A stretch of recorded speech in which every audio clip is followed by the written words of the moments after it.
It's game time, right here, right now.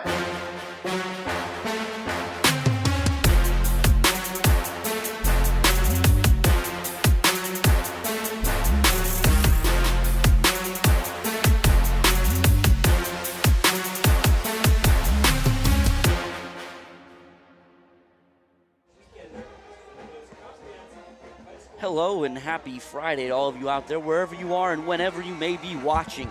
Tonight's WKMC TV broadcast is a District 4 Pennsylvania Heartland Athletic Conference divisional matchup sponsored by Elite Auto Glass, featuring the undefeated Danville Ironmen and the Mount Carmel area Red Tornadoes. My name is Jim Lesko. Alongside me is my brother Dan Lesko. Jose Gonzalo supports us from the sideline on what's a very special night for Jose. And together we're coming to you live from Ironman Stadium in Danville, Pennsylvania for one of the premier matchups of the Pennsylvania high school football season. So the Red Tornadoes come into tonight's matchup on a 5-game win streak, Dan. Now if they want to bump that up to half a dozen with another victory tonight, they're going to need to find a way to slow down the Danville offense that's averaging nearly 50 points and 500 yards a contest through the first 6 weeks of the season. Yeah, Jim, and I think to be able to do that, they're going to have to really rely on that front seven of the defense. The front seven is going to have to get a lot of pressure and get after quarterback Madden Fitzpatrick, who's been having a stellar year to this point. We're going to break here at Danville at Ironman Stadium for the national anthem.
Stadium. So Dan, as you mentioned, Danville can do a little bit of everything, but if the Red Tornadoes are going to have any success on the defensive side of the ball, they're going to have to get after the senior signal caller for the Iron.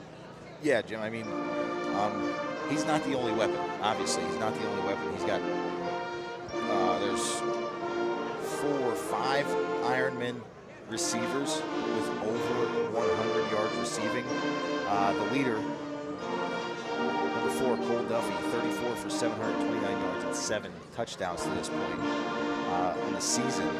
But, I mean, they can run the ball, too. You get pressure after Patrick, they're very content to just hand that ball off to number 2, Bo Sheptok. 95 carries, 1,052 yards, 17 touchdowns, Jim. And this is through 6 weeks. It was pretty insane numbers there through 6 weeks. Yeah, I would agree again that this Ironman offense is something to behold, but nothing to sneeze at on the other sideline either. The guys in white tonight, the Mount Carmel Red Tornadoes. Again, we talked about the ability to throw the football, the ability to run the football. Well, the Mount Carmel Red Tornadoes can do a little bit of that themselves.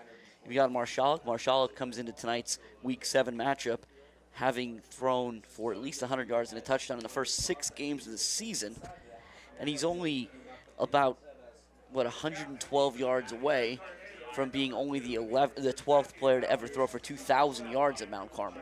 Yeah. Yeah, I mean, that offense has been stellar, and they've looked tremendous throughout the last few weeks, especially since the defense has kind of stepped up. It's kind of showed out that offense, but the offense has been what's kept them in games, and last week, they put up 42 points in the first half against Hughesville, which is just a crazy number to put up there in the first half. So great job all around, and that was kind of with Jalen Delaney, the premier receiver there for the Red Tornadoes, not having a catch. Yeah, it'll be interesting to see how Coach Dara deploys Delaney tonight, but we will see that Ironman offense first. Danville sent out there from the captain's standpoint, number 2, Sheptok, 5, Kehoe, 13, Patrick, and 34, Kirsch. However, the Red Tornadoes, it was the Red Tornado team of Matthew Belichick, that is, Lukuski, a suited number 24, Luke Blessing, and 28, Al Bailey went out there for the Red Tornadoes. Mount Carmel won the toss and elected to defer. So we'll see that big red defense to start the night here at Ironman Stadium. Yeah, and Jim, the first through probably the first 2-3 weeks of the season, the Red Tornado defense was reeling a little bit. They had some trouble against against Mifflinburg, which ended up that game came down to the wire. But I think that game against Mifflinburg sort of woke them up a little bit. Yeah. They've looked tremendous ever since. Just holding Southern Columbia to 6. Last week, Hughesville had 21, but I think all 21 of those were scored, or 14 of them were scored in the second half there. And Montoursville had 17, but one of those was a kickoff return, so really they only gave up 10 points. Yeah. Versus Montoursville as well. Yeah, so it's the defense has been stellar, and they're going to have to continue that to have a really good chance tonight against these tough Ironmen. Shopfield kickoff for the Red Tornadoes here.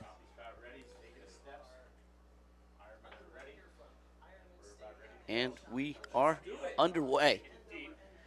It's a high kick. We'll be taking it to 5.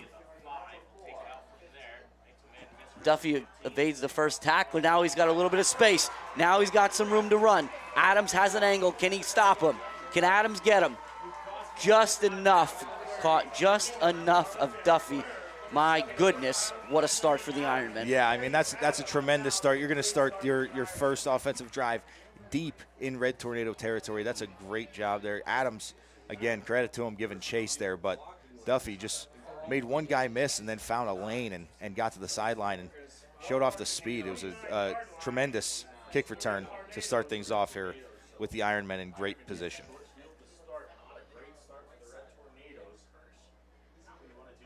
So that Red Tornado defensive line, it's going to be Shimko, Kricki, Belichick, and Bailey.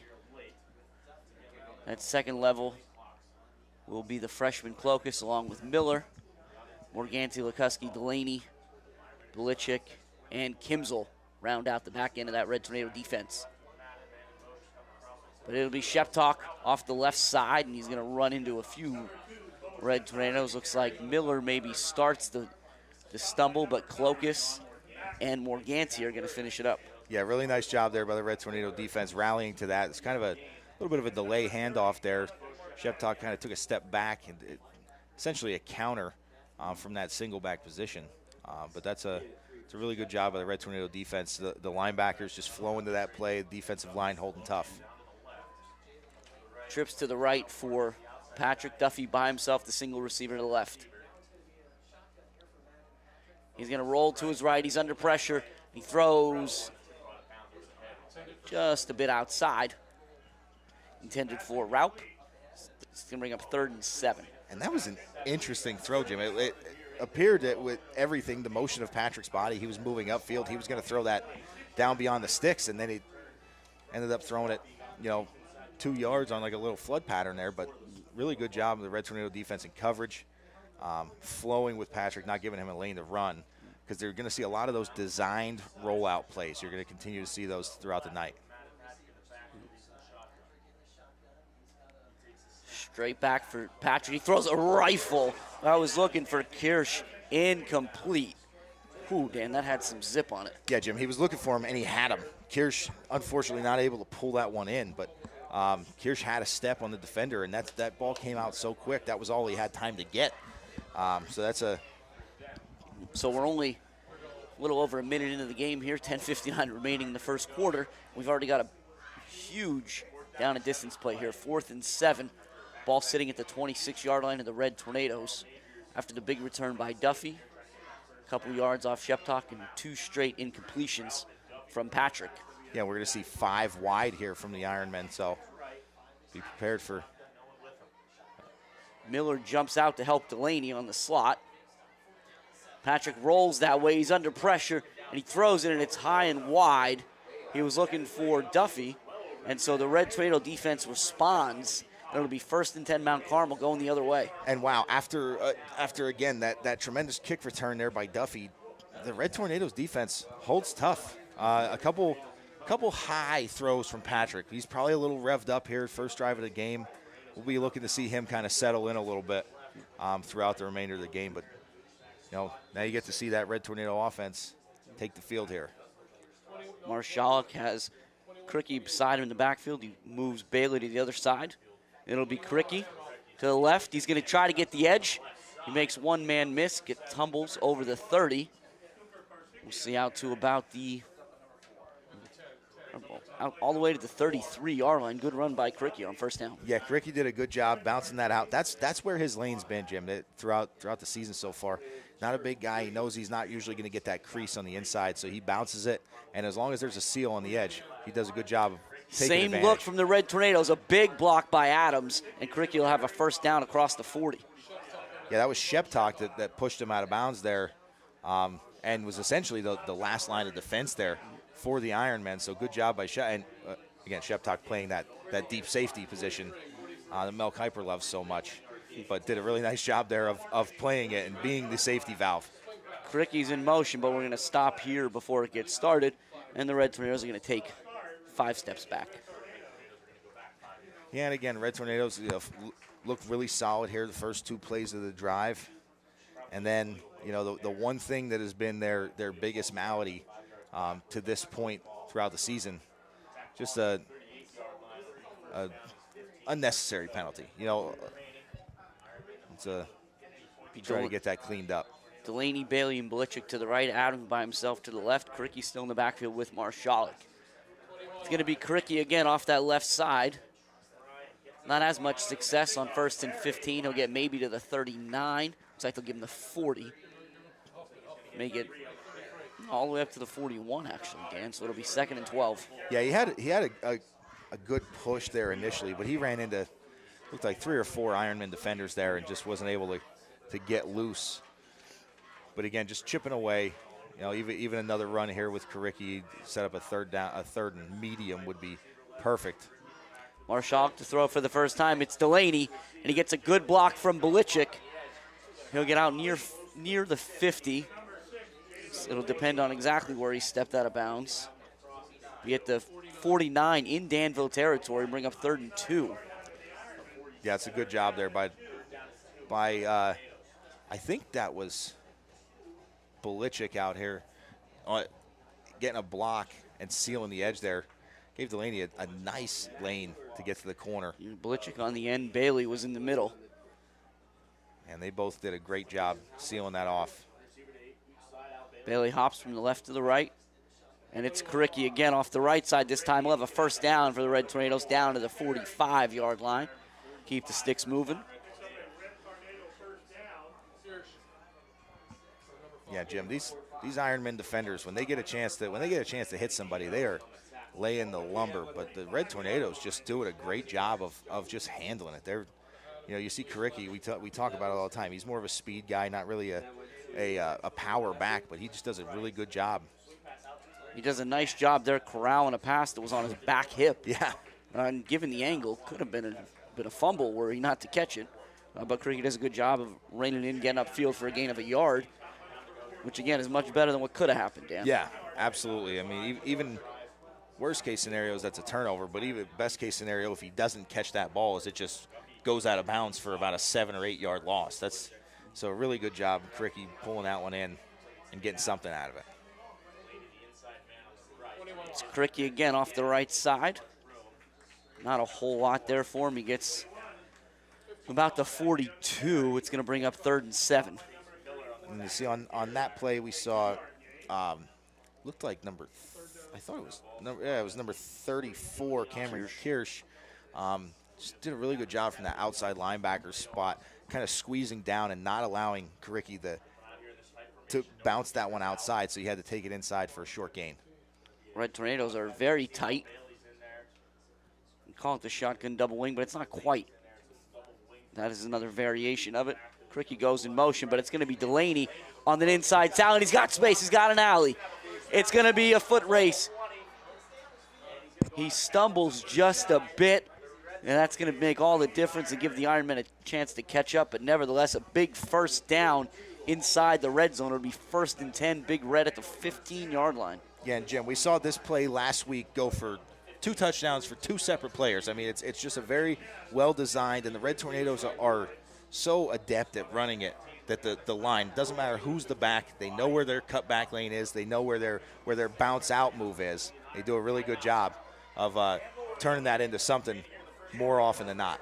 At the 8:08 mark in the first quarter here, the Ironmen are going to burn their first time out of the half. So we're in a scoreless ball game. But again, we're not quite 4 minutes gone by yet.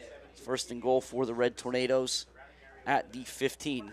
And we want to make sure that we thank tonight's sponsor, Elite Auto Glass. And as we said, we mentioned before, our longtime statistician and good friend Jose Gonzalo is actually celebrating his 700th consecutive game tonight. Jose has been at 700 consecutive Big Red games dating back to 1966. Consecutive, yeah. Can't say it enough. That's unbelievable. So, again, Jose, thank you for all you've done and all you'll continue to do. Yeah, we couldn't do this without you. Not just for, well, I was going to say, not just for the program, but for Dan and I personally as well. You Right. help us sound smart every Friday night. Yeah.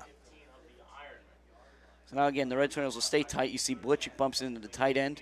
Delaney and Bailey are kind of in those slot positions to the right, those slot wings. And it's going to be Delaney on that inside sally again. He does a nice job bouncing the outside, and he's still on his feet. He's just out of bounds. We'll have to see where they mark him. It looks like they're going to say maybe around the 8-yard line. Yeah, I think he's going to end up just a little bit short of the first down. But it looked like the Ironmen did a really good job kind of stringing that to the sidelines. And then Delaney just one cut and went, and it was a great run.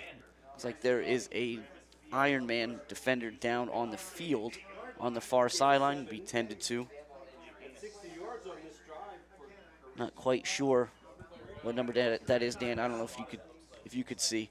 It looked like, and again, we'd have to do process of elimination here. It was one of the 50 numbers, and we talked about this a little bit before. It's hard to see decipher the difference between 8s and 0s and stuff like that, and 6s because of the orange on the purple. But we'll have to get a look and see who that is. Well, another thing, again, we mentioned we want to thank Elite Auto Glass. We talked about Jose's night. Another special shout-out we have to give tonight is to Joe Daukus and the Mount Carmel Lithuanian Social Club. They made a generous donation to the TV studio, as they do every year. This is not the first time we've been able to thank Joe and the Mount Carmel Lithuanian Social Club. So, again, thank you guys so much for your continued support. It means the world, and we've talked about it over and over again. WKMC TV is a student-run TV studio. Mr. Trefsker and Mr. Sakaitis kind of lead the TV studio, but these are students. The awesome cameras work you see every Friday night, students. The graphics package, students. The replay, all that kind of stuff is students. And we appreciate folks like Joe and the good people at the Lithuanian Club for supporting us, be able to keep doing this week over week, year over year. Yeah.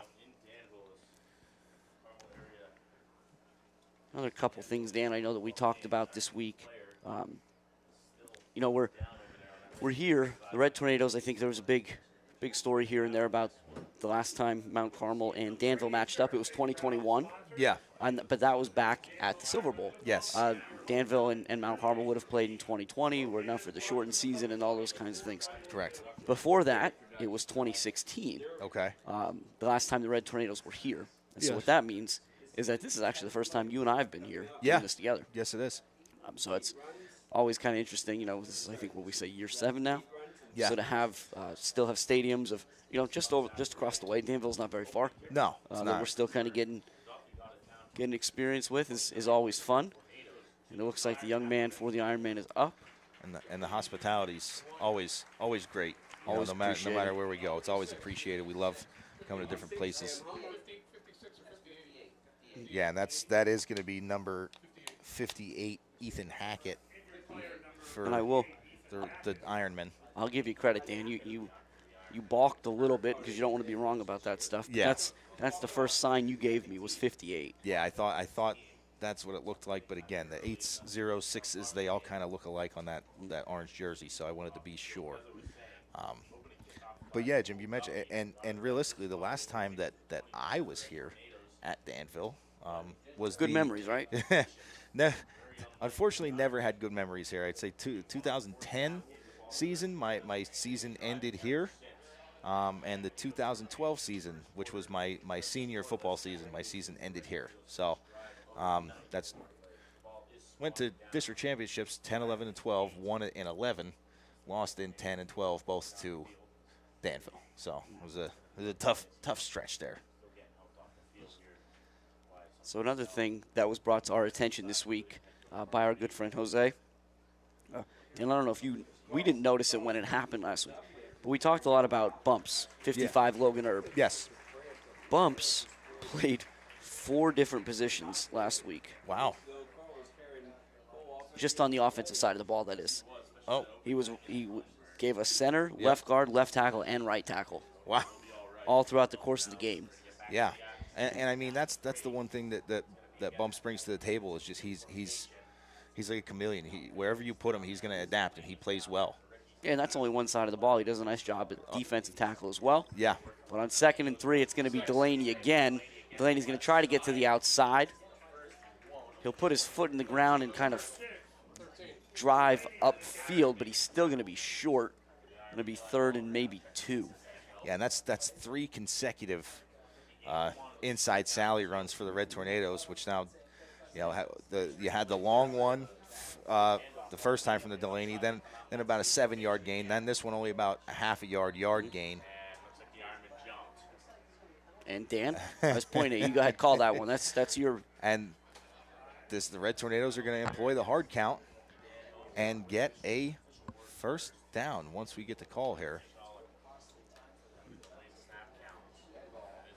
And it is going to be an offside penalty against the Ironmen, which is going to be a first down. And it's going to put the Red Tornadoes at about the 4-yard line, the 3.5. I know we don't do half-yard lines, about the 3.5 with a 1st and goal. Another week and another free 5 yards in that hard count. Karicki, it's Kimzel, and he stopped short of the goal line. Just short. Just barely. Yeah. By a shoelace. Yeah, I mean, Kimsel, if Kimsel was a little bit had a bigger belly, that ball would have crossed the goal line. It's just he had such a head of steam, and now we're going to see the old tush push maybe. My goodness, what a violent play that is. Yeah. And there's the signal from the official, so it's a touchdown. Marshalik from a yard out. It is 6-0 Red Tornadoes at the 6:52 mark in the first quarter. Or my preference is the Buffalo bobsled. I like that one better, the Buffalo bobsled. But that's a really nice job there. A great first drive for the Red Tornadoes. They ate some time off the clock. They showed that they can put the ball in the air, but they don't have to. And they finished it with 6 points. Shoppy hoping to make it 7 right here.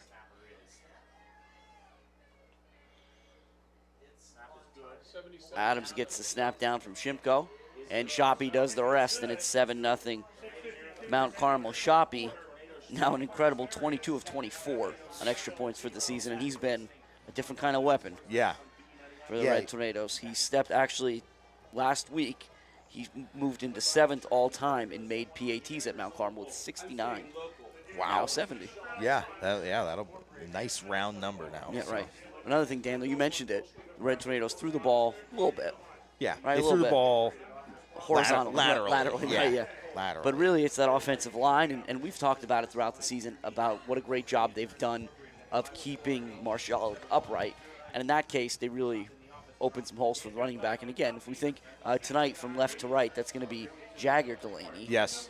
Erb, Demko, Shiganowski, and Shinsky. Yes. Or Shimko. Shimko, yeah. But no, you're right, Jim. The Red Tornado offensive line looked stellar out there on that very first offensive series. And defensively, I'm anticipating Madden Patrick kind of settling in here. Got a little bit of the jitters now. Like I said, two passes high, and that's not like him to do that. So I anticipate him settling in and not missing some of those passes. So the Red Tornadoes are going to have to do a really good job here to start things off on this kickoff. Not allow the Ironmen to start in Ironman Red Tornado territory. It's going to be Sheptalk and Duffy back deep. Again, Duffy had the big return. We'll see if Shoppy kicks it away from him. Nope, right at him. Duffy's going to come up and take that one at about the 11. He's going to try to get up the left sideline, and he's going to be flung down by number 2, senior captain Matt Belichick, at the 22-yard line. And that's what the Red Tornadoes needed there. You get the big drive, you take some time off the clock, you get points, and then the Ironmen starting inside their own 25 to start their second drive of the night. So we'll see. We're not going to see a whole lot of difference in the offense. You're going to see a lot of 4 receivers, single back in the backfield, that back being Sheptalk, but you are going to see a lot of different setups. We've seen trips bunches. We've seen trips split. We've seen 4, double twins. We've even seen, them bump Sheptalk out sometimes to a receiver spot, go 5 wide. But no matter how different they look, it's always going to be 4 wide receivers. It's going to be Sheptalk, and he's going to be met in the hole by Miller. And he's not going to get much further than that. Miller, the Red Tornado leading tackler, will stop Sheptalk after maybe a little more than a yard. And again, Jim, I'm like having flashbacks up here. That was a clear read for Miller. He bumped outside. There was a block down, a kick out. He bumped outside, and right there was Bo Sheptalk. And that's linebacker 101. Miller does a great job from that inside spot. He gets his clear read. He gets in the hole. He makes the play. That's a tremendous job. 3 to the right, 1 to the left. Patrick's going to roll to his right. He gets it out quickly, but a great stop made by number 1, Chase Belichick. Have to see. I think that was 7 Carter Raup. Yes, it was. Who does a good job hanging on to the football, but Belichick got there in a hurry, and it's 3rd and 6. Yeah, only a short gain there for the Ironmen. So now, again, the Ironmen in a little trouble position here. Third and plus, we'd say. It's 3rd and 6. It's not necessarily 3rd and short, about 3rd and medium. And you've got you need a first down. You got to put a drive together. It's like Duffy, Kirsch, and Bingaman to the left. Patrick looks that way, and he's looking, and it's over the head of Duffy. But there's going to be a flag there on the Red Tornado defensive back. A little too much contact. And that should be a first down for the Ironmen.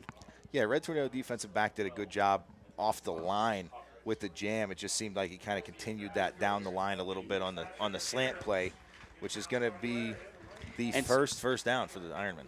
So this is one, Dan. These are kind of funny because they cut both ways. So when you think about pass interference at the high school level, yeah, it's not a spot foul. No, right? So you can tackle a guy who's going to run past you for a touchdown. You give up 15 yards. Yep. That's not too bad. But here you bump him 3 yards from the line of scrimmage. Give him 15 yards. 15 yards. Right. Yeah, you're absolutely right. I mean, that's a turns out to be a big gain for the Ironmen. They're going to have them threatening Red Tornado territory already here.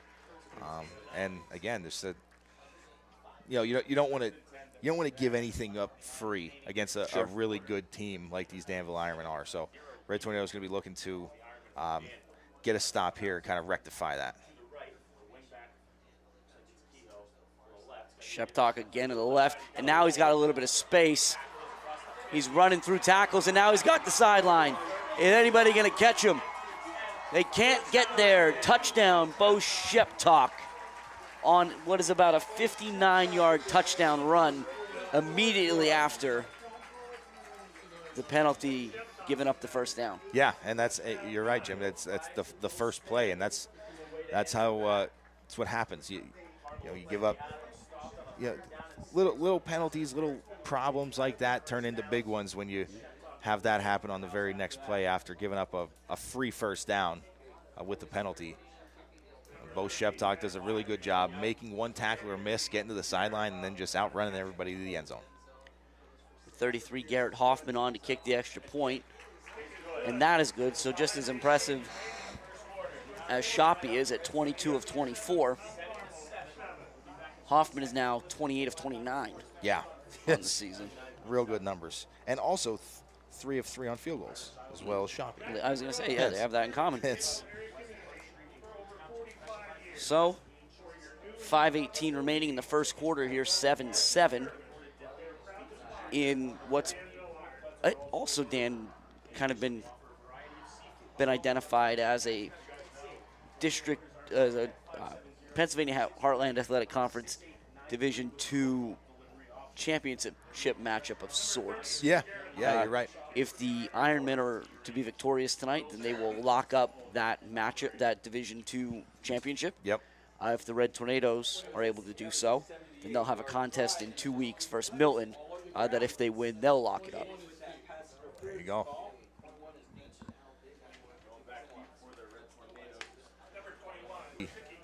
What the Ironmen decide to do kicking off here, we've seen, kind of different things done throughout the season to kind of combat the effectiveness and the explosiveness of the returners here for the Red Tornadoes with Kimsel and Karicki back deep.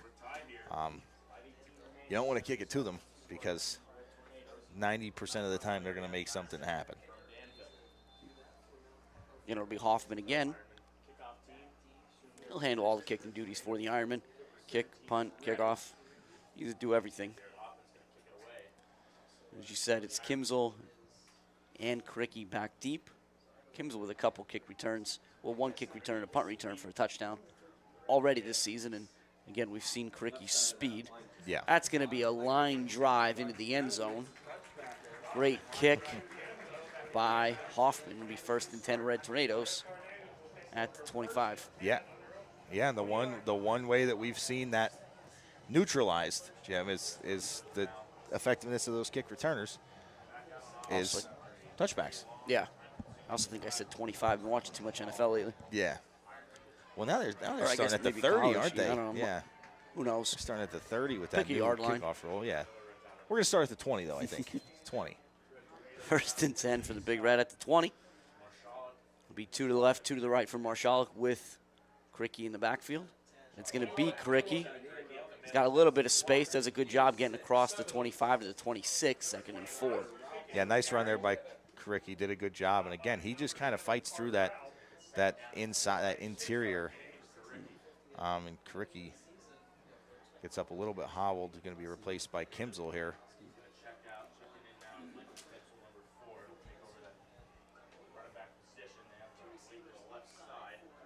And it's Kimsel again. Maybe to the 27.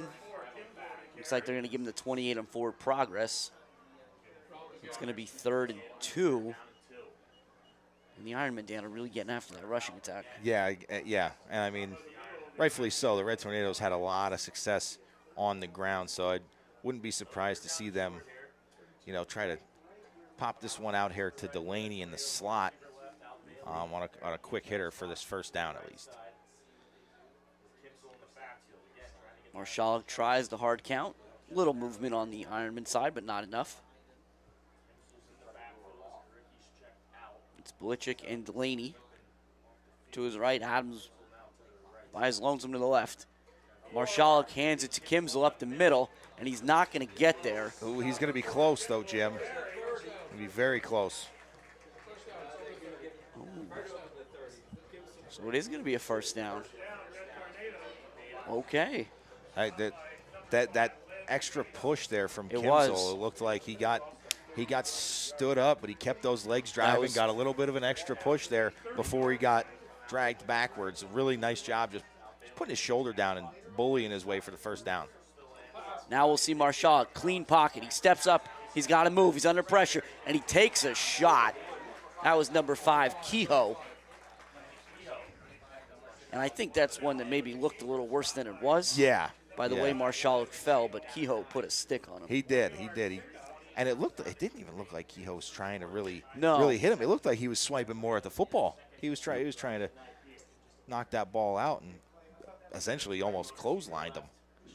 So 2nd and 9, now Marshall to throw again, and he does the wise thing. He goes right up the middle, and he's going to pay for it as he gets high load there, right around the 36-yard line. It's going to be 3rd and 5. Yeah, and I think Kehoe was the one again there. I wasn't sure who that was down around the waist. It looked like it might have been number 33, Garrett Hoffman, but that was Kehoe again that got him up high.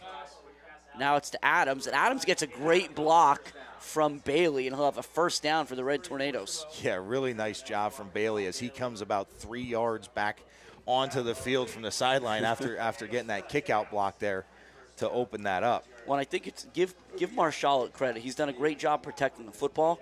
And Dan, on the play before, on the second down play, the Ironmen jumped the screen to Delaney.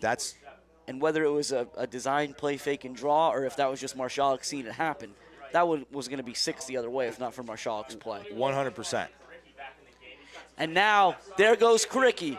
Oh, man. Just another nice play by Sheptalk that keeps Kricky out of the end zone. It's another first down into Ironman territory at the 39-yard line. Yeah, again, another touchdown-saving tackle by Sheptalk because there went that man. And now it's Adams again. And Adams is going to get yards. I think Bailey had 2 blocks on that one. Yeah. And I think, I think Bailey's having a little bit of fun out there blocking because the corner on that side, number 13, Madden Patrick, who is a pretty integral part to the Ironman offense. So anytime you get a chance to hit him and he doesn't have the football, on this side of the ball you can. The other side you can't. You see how fast the Red Tornadoes are moving tonight. They're always in the no huddle, but this looks even fast for them. And Kricky's going to have another Red Tornado first down. 2:23, the clock will stop as they move the chains, but it'll be inside the 30. And again, now you see the Red Tornadoes, Jim, just trying to set up that deep shot. Maybe that post to Delaney, because I've been able to notice it. I'm sure the Red Tornadoes are seeing it too. Every time they run the ball inside, Sheptalk gets a little bit closer to the line of scrimmage. Kricky again off the left side. He bounces outside. There's nowhere for him to go on that one. The Ironmen were ready for it. And it's going to be a loss of about 2. Yeah, that was Wyatt Schultz, number 10 for the Indians, the defensive and their outside linebacker. Did a really nice job kind of just hemming Kricky in. There was no bounce out there, and there was nothing up the middle. Now they're going to be about 2 yards behind the sticks. But even still, the Red Tornadoes will stay tight. Again, they'll continue to do what they've done all season. They'll get up to the line, take a look back to the sideline for what they want to run. It's the inside sally to Delaney, and give credit to Delaney there because the Ironman got penetration. Yeah. And Delaney still picked up really only about 3. It's going to be 3rd and 9. Yeah, but he kept his composure there, Jim. He didn't try to string it out too far. He didn't stop. He kept his feet moving. He had a little foot fire there to cut and turn that upfield because he had to come to basically a complete stop, but he kept running, turned upfield, and got something. Marshall to throw. He steps up in the pocket. He's going to be slung down. Oh, he stays on his feet. He's still on his feet. He's going to be well short. Maybe he'll get a yard when it's all said and done. And he's still on his feet. Right, but he is still on his feet. And so now 4th and 9 with the ball sitting at the 27-yard line. You have to see what Coach Dara is going to call here because even given Shoppy's range, this is a little bit outside of it. Yeah, I think obviously we're going to go for it here. I'm not sure where the play clock is here. I'm curious if the Red Tornadoes have an opportunity to let this run out or not. Doesn't look like they do. So here we go, 4th and 9. Marshall sends Kricky in motion. He goes straight back. He gets it inside to Delaney, who's got some blockers. He's still on his feet. He gets great blocks. Looks like Adams is out there. It looked like, was that Shiganowski was out there, Dan? And you had Demko down there, 66.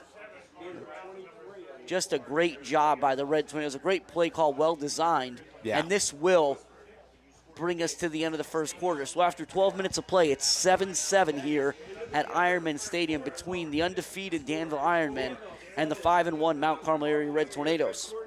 Yeah, and Jim, that play was I believe it was a 3rd and long conversion against Montoursville. It was either a 3rd and long or a 4th down conversion against Montoursville. That just inside wide receiver screen, that wide receiver middle screen. And the Red Tornadoes have now run it to perfection. There's a very, very narrow lane for Delaney coming inside. And he gets in there. Marshall delivers the ball to him. And then Delaney does the rest from there. He's only catching that ball 2 yards from the line of scrimmage. Yeah. And you're looking at 4th and 9.5 there. He's got to get at least 7. And he got plenty on top of that, too. Last time he took it for 6. This time, pretty darn close to it. Yeah. When you see the way Delaney kind of navigates there up within that alleyway, it's not unlike the inside Sally. Yeah, right. Right, that kind of quick, okay, get the ball and you got to find a way to get north and south as fast as possible. Just find the back of a white jersey and try to run off of it. That's it. And that's essentially what Delaney's doing, and he's doing a good job of it. So a huge play on 4th and 9 to end the first quarter. And that benefits the Red Tornadoes to start the second quarter. 1st and goal. Like the ball sitting at about the 4-yard line. You see the Red Tornadoes have Max Karicki, number 9, in there at one of those tight end spots, so they brought in the beef a little bit here. Yeah, Karicki and Belichick at the 2 tight ends. Max Karicki, that is Cooper Karicki in the backfield with Marshalik. And then it's Bailey. Is that Lukuski, Dan, out there? Yes, it is. Lukuski was the other one that took the inside tally for 6 last week. You mentioned two players on the same play. Yep.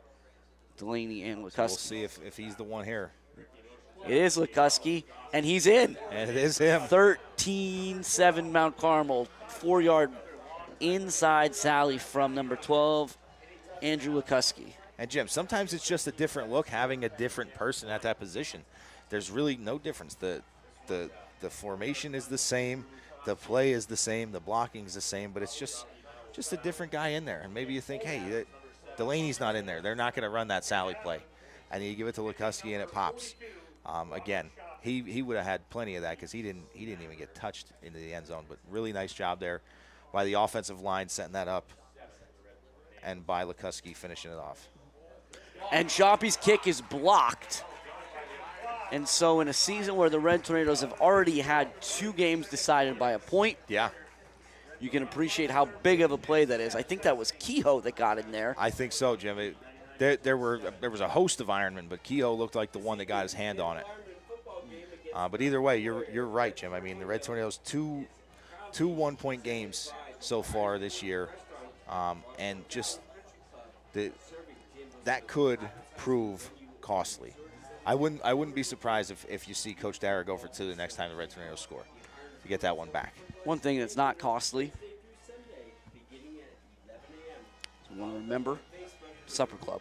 Yeah. All right, so you want to get the Supper Club. We talked about it the last couple weeks. Last week was Mike Menapace. The week before was Bob Zavarik. And this week's special guest is Robert Bob Mulo, class of 1974. Bob was a member of 1972 and 73 Eastern Conference Championship teams. And you might remember who coached those teams. Jazz. One and only Jazz Diminick. Jazz Diminick. So again, remember, Supper Club is held Thursday evenings at Matucci's. The official start time is 6:30, but you don't want to wait that long. You want to get there early because the crowds have been great. Doors open at 5:45. Make sure you're there.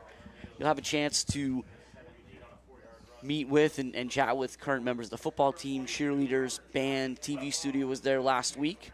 And, of course, you can buy tickets for that game-worn jersey signed by Mr. Travis Kelsey, courtesy of our friend Brett Veach. So, again, that's Matucci's, Supper Club at Matucci's on Thursday nights. And Shoppy's kick is high, and it's a little shorter. Be taken at the 12.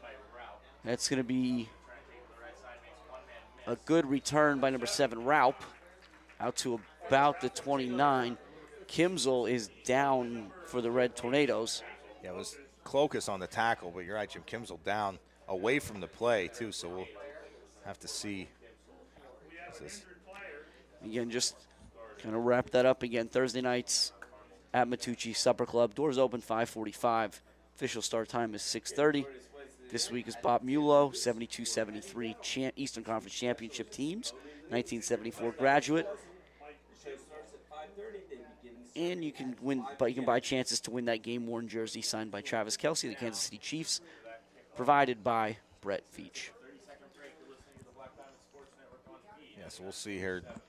Kimsel, a big part of that Red Tornado defense and offense. I mean, he's a dual threat guy all the way. But it's good to see him up, walking off under his own power. Yeah, so another thing, Dan, I was going to ask you this before. Like you said, Kimsel's up. Don't necessarily expect it in the second quarter, but it's a little warmer tonight than it's been. It is. It was about 68 at kickoff, which is pretty warm. And it's always a little bit warmer on the turf, so be curious as the night goes on if you start to see any of those hydration issues. Yes. Yeah, hopefully not. Hopefully not. Both of these teams are so talented. I mean, and there is a lot of depth on both of these teams, but the guys that are on the field, they're out there for a reason, and you don't like to see any of them go down. So it'll be 1st and 10 from the 25 for the Ironmen. They trail 13-7. Here 9 seconds into the second quarter. Patrick to throw. He goes straight back. He's got a little bit of time, and he finds Raup. And Raup is going to have a first down out across the 35 to the – we'll see if he got to the 40. They'll give him the 40-yard line. Delaney and Clokus in the area on the stop. Yeah, Patrick had a lot of time there, was able to step up, and I saw a lot nice touch on that ball. He got it over the underneath defender there, but in front of the over the top defender, right into that little hole in the zone there to Raup. Nice job. Raup came into tonight's matchup as the second leading receiver for the Ironmen with 19 receptions. This is going to be Sheptalk off the right side, nowhere for him to really go. Red Tornadoes do a good job. And they're going to play football a little bit longer than you should have played football. As the tackle kind of carries out of bounds. Yeah. It's going to be 15, so it'll be the Red Tornadoes' second 15-yard penalty of the first half. Yeah. And a team like Danville, you don't need to give them any extra yards. They're going to get enough on their own. Absolutely not, Jim. And that was a good run to begin with by Sheptalk. Did a good job getting to the outside. He got about 5. So essentially that 5-yard gain that would have brought up a 2nd and 5 is going to turn into a 20-yard gain and a first down for the Ironmen. So, and that's going to bring the Ironmen into Red Tornado territory. So the Ironmen have run 2 plays on this drive, and they've picked up about 41 yards. 36 is probably a better way to say that. That's close enough. Patrick again, and he's going to go up top, and it's incomplete. Great defense by Lukuski down there.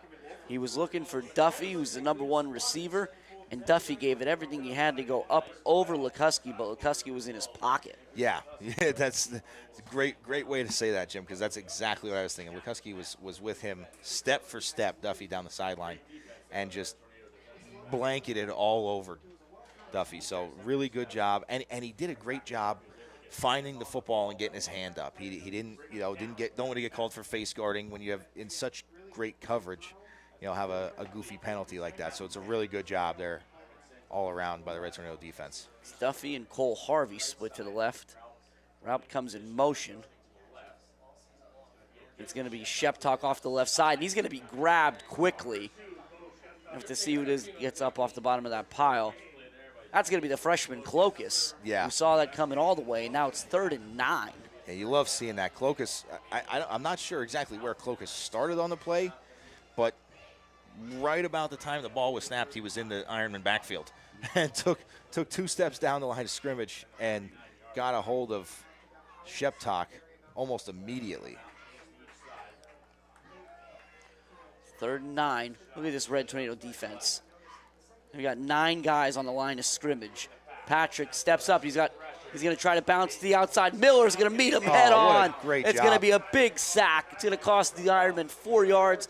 It'll be 4th and 13. Ooh. Wow. Great job there by the Red Tornadoes, flushing Patrick out of the pocket. They brought a little bit of pressure. They brought the linebackers up the middle, and then Miller with the speed, Jim. Yeah. I mean, he looked like he was shot out of a cannon, headed directly at Madden Patrick. Great sack. Just a great defensive series there after the 15-yard penalty for the Red Tornadoes. Hoffman on to punt for the Ironmen. The Red Tornadoes have Delaney and Morganti back deep. Their heels are at the 10-yard line. And this looks a lot like the Red Tornadoes' last defensive set. Yeah. And they're coming after the punt, and they're going to run right into Hoffman.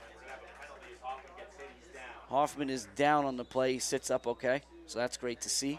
But this is going to depend on – now, Dan, these are the things that always throw me off. Does the high school level have running and roughing? It's going to be a personal foul, so it's not going to be Yeah, and then because it's a personal foul, It's going to be automatic first down anyway. Automatic even first, if correct. Even though the 15. So will it be 15? So the Red Tornadoes, with a 6-point lead, about to get the ball back, just have their third 15-yard penalty of the first half. Second personal foul is going to give the Ironmen another first down. Second personal foul, and again, for all intents and purposes, the pass interference isn't labeled as a personal foul, but it's another 15-yarder. Yeah, right. And two of those three directly extended a drive. Correct, 100%. Yeah, it's not the position the Red Tornadoes want to put themselves in. We've seen this version of the Red Tornadoes a few times this season where they suddenly become their own worst enemy. Now the defense is going to have to stiffen up yet again. Patrick rolls to his right, and he's going to be under pressure, and he just gets it out. Does a good job of finding Raup for maybe a yard. Yeah. But again, could have very easily been a loss if not for Patrick's mobility, and he threw a good ball. Yeah, and you see when they want to roll Patrick to that wide side of the field, they have Sheptalk about 4 or 5 yards away from him, almost just anticipating that he's going to be trying to get that edge defender that's going to be coming through. Well, he wasn't the only one. He wasn't the only edge defender coming through. And I think it was Clokus this time flowing with the play that put the pressure on Patrick, made him get it out of his hand a little quicker than he wanted to. So now 2nd and 9. This time, Sheptalk, the ball's on the ground. The Red Tornadoes have the football. It's 1st and 10, Mount Carmel going the other way. And the defense, again, they were their own worst enemy, but they certainly turned things around. Yeah, what a play there by the Red Tornado defense. And that started it. Patrick just seemed like he tried to rush the handoff to Sheptalk there. Snap looked clean. It hit him in the hands. Little trouble on the transfer, and the ball was on the ground, and then it just couldn't find it, couldn't get to it. There were Red Tornadoes in the area, and number 9, Max Garicki, ends up coming out with it, and essentially overturning that penalty. It's Kimsel, nowhere for Kimsel to go. He'll get maybe a yard, so it'll be 2nd and 9. We're at 8:35 left in the first half. It's 13-7 Mount Carmel. And, Jim, I got to give Kimsel credit because I can tell you personally, as a defensive player, when you're going against a not-so-big running back, it is extremely frustrating when you're not able to finish that tackle and put him on the ground. It is. It's extremely frustrating. So credit to Kimsel for aggravating that Ironman defense. So the Red Tornadoes are staying tight here. Again, Garicki stays in at that tight end on the short side of the field. Blichik's the tight end on the far side. And it's going to be Kimsel again off the right side. He does a good job of staying behind his blockers, and he's got a lot of them. Yeah. And he'll get across the 35. What are they going to say? To about the 38-yard line. It's going to bring up 3rd and 2. Yeah, it was essentially a student body right there. Yeah. I think that was 8 of the 11 Red Tornadoes were in the area of where Kimsel got tackled. And we talked a lot about the guys that are on that offensive line, and there's been some movements around. They rotate. 53 Seth Spears is out there at this point, and he was at that point of contact for Kimsel. Yeah.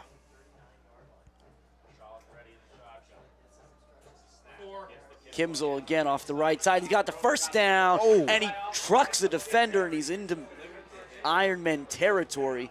1st and 10 down to the 46-yard line. Yeah, there was an Ironman defender that I don't know if he was surprised by Kimsel coming through the line, if he was flowing and didn't anticipate the cutback, but Kimsel hit him square in the shoulders and sent him with a Derrick Henry stiff arm. And now it's the snap to Bailey, who's still on his feet, and he's going to pick up about 9, 2nd and a yard. And even dating back to week 1, Jim, it's been a while since the Red Tornadoes have had any issues with snaps. But just flashbacks to week 1 sometimes make me nervous about that direct hitter to Bailey. But Red Tornadoes do a great job of executing it there. So again, the ball's about the 37-yard line. This time Delaney comes in motion, but he's just eye candy. It's Kimsel up the middle for another first down. He'll get down to about the 31. Yeah, it looked like he ran into Raup there in the middle. But again, just another Red Tornado first down. And it seems like the combination of run, and then just, dump pass, dink and dunk with the pass game has been enough to kind of really mystify this Ironman defense. And look, this is an opportunity here for the Red Tornadoes out of this tight set. If they can get Marshalik some time, look to go over the top. All 11 Ironman defenders within 6 yards of the football. Midway point of the second quarter. This is Delaney. He'll shake his shoulders and get a few down to the 26-yard line, maybe the 27. Give him 4, 2nd and 6. And again, we'll see the Red Tornadoes right back up on the ball here quick. Hardly giving the Ironmen any time to substitute there, but now they check the play. Red Tornadoes more than content to just keep pounding this ball. Now Delaney's going to take it wide this time. He gets a good block from Cooper, that is. And he's got another Red Tornado first down inside the 20. They'll say he's out of bounds all the way down at the 13. Yeah, Jim, that's the other thing that you can do with that inside Sally play is just, hey, and I'm sure it's a call. It's got to be a call on the line. Usually you get a taxi or a bus call. Taxi or a bus. Taxi's a short trap, bus is a long trap. If it's a long trap, you take that outside. If it's a short trap, you take it in. It's but whatever the call was there, it ended up being a Red Tornado first down. A nice gain there for Delaney. Kricky's in motion. They're going to pitch it to him. But a great play by Kehoe.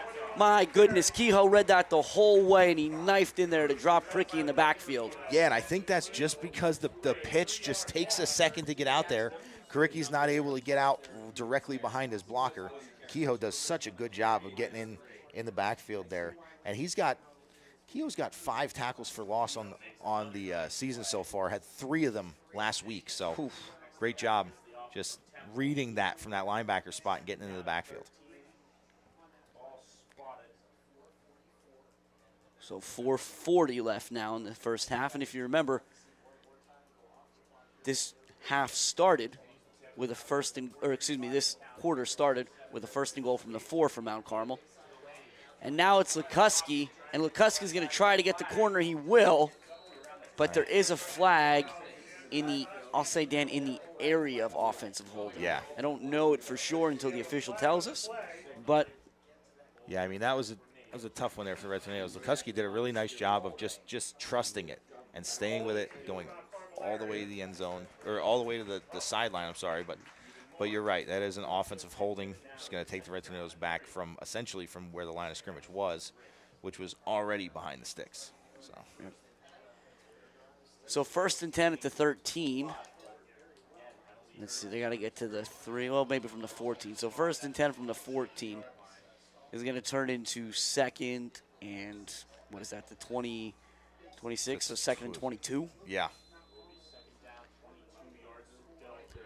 So that's, again, this Red Tornado offense matching their defensive counterparts at this point in terms of making mistakes. And Kricky just cannot get that edge on Kehoe. Yeah, and it's Kehoe again. You think Red Tornadoes offensively just try to get a hand on him. If somebody chuck him something, to chip him, whoever it is, I'd assign a blocker and say block number 5. Well, there's some things that just aren't fair. And for how quickly Kehoe moves, he's also 6'1", 220. Yeah. So he moves, he runs like a deer, and he's about the size of one too. And so now it'll cost him 2 more. It's going to be 3rd and 24. And if there's any benefit here from the Red Tornadoes, it's that, you're 4-down territory. Yeah. So you got 2 plays here. Yeah, that's very true. If you can even get half of this, Jim, make it a more manageable 4th down. See if they dial up a tunnel screen again. No, they dial up a draw, and the football is out. The football is out. It's going to be recovered by the Ironmen. It'll be Adams will make the tackle. I think that was Raup that scooped it up about 15 yards from where the initial contact was. Now, is that a flag on the far side of the field? Yes, it is. Now, Kimsel was trying to make his case that he was down by contact, but we'll see what the penalty flag is, because that could change everything here. Both teams, though, switched offensively and defensively, so I've got to think that it's against the Red Tornadoes. Oh, they picked the flag up, I think. Okay. That could have been one of those situations where the ref went for the yellow flag, or the beanbag and pulled out the flag. Yep. Possibility. So a Red Tornado drive, all for naught.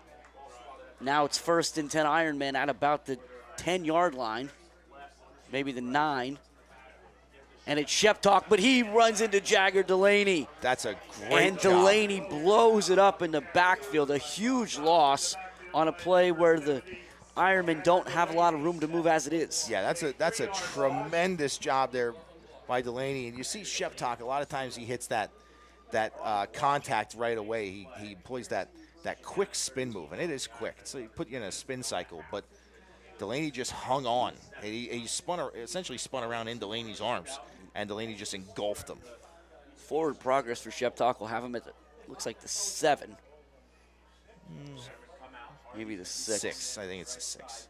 Close enough. One of those two. He's 2nd and 13 now. Patrick's going to hand it off to Sheptalk off the left side, and he's still on his feet. A good job by Sheptalk to fight forward. It's going to be 3rd. Let's see where they officially mark him.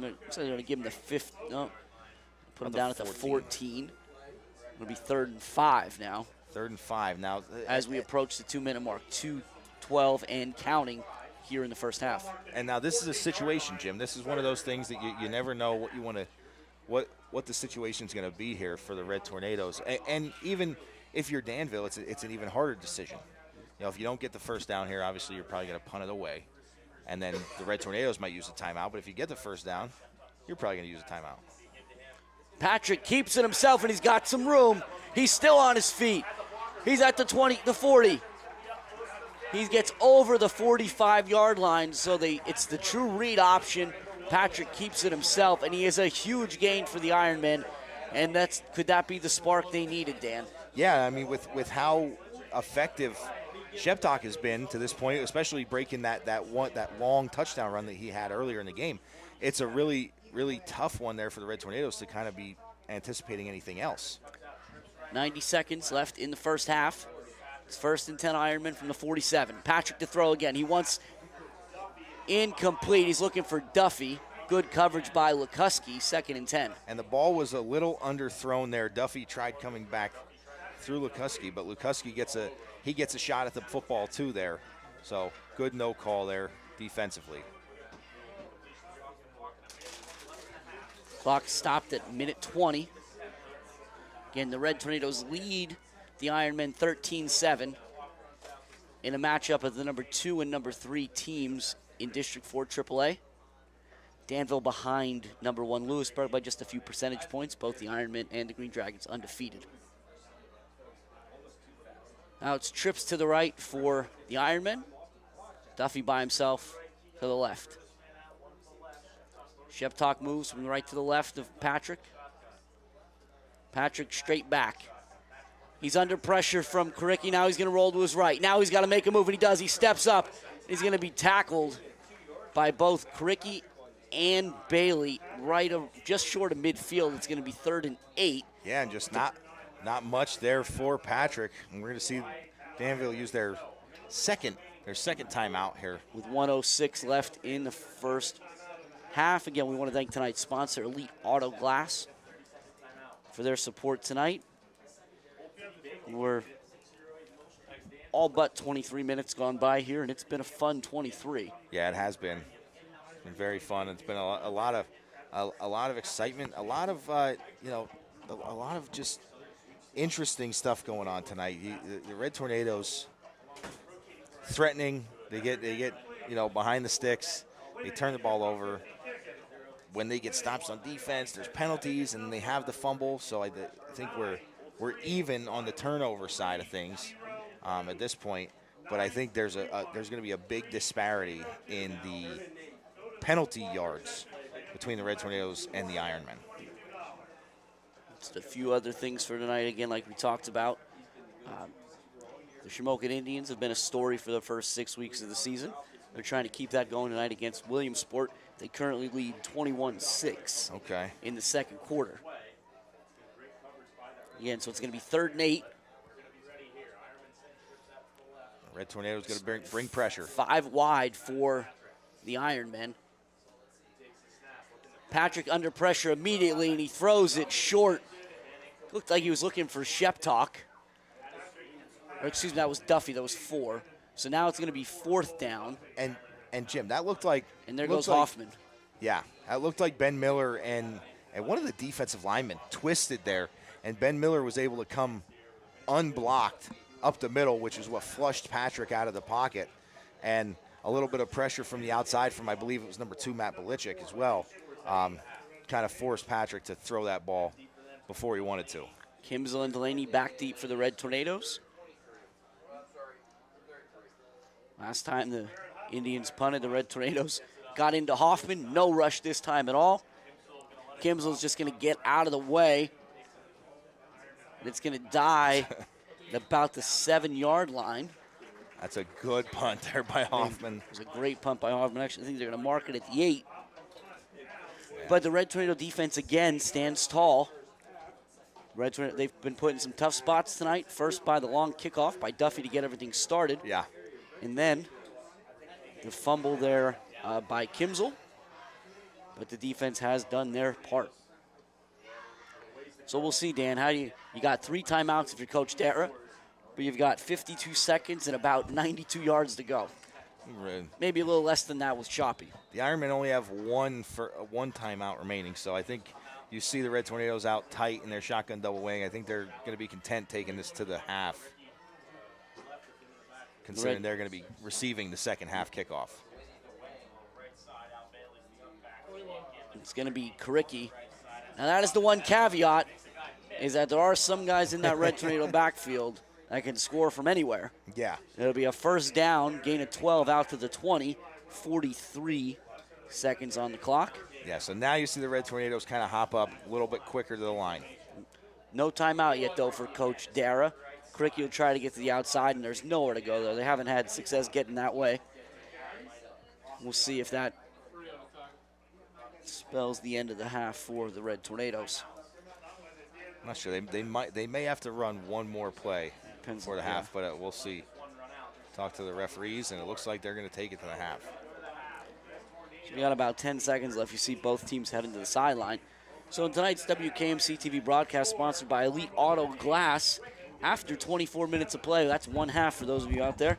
It's 13-7 Mount Carmel here in Danville versus the Danville Ironmen. We'll be back in just a few minutes with stats, scores, and the second half, so stay tuned.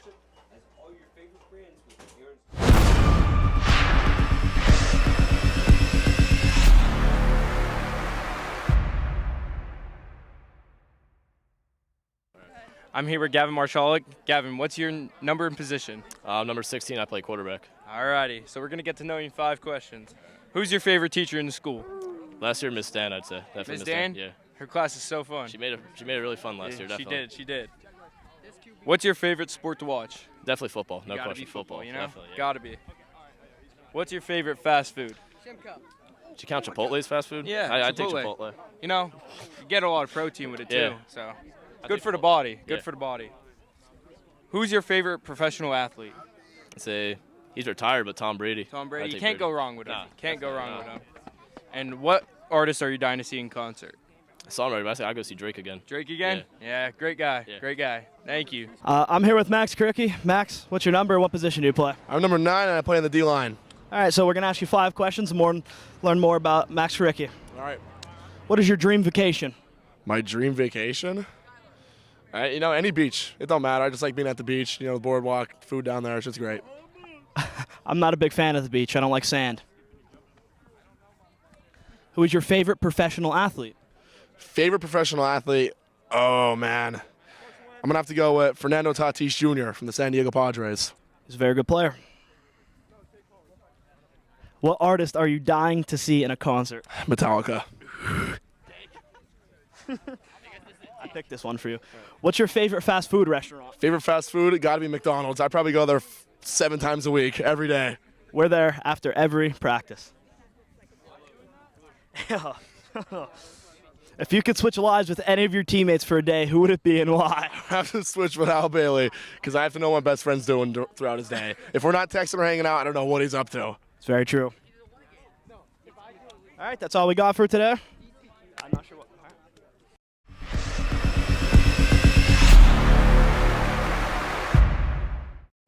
And now we invite you to sit back and enjoy the 2024 edition of the Mount Carmel Area High School Big Red Band.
And he's got Delaney open, and Delaney's got it. And now it's a foot race. Nobody's going to catch number 6.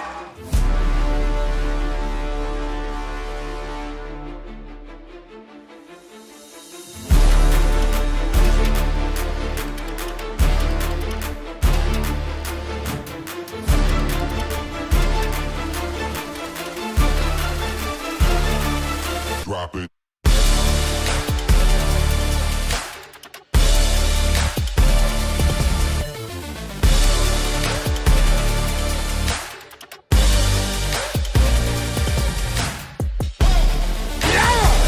Keep going!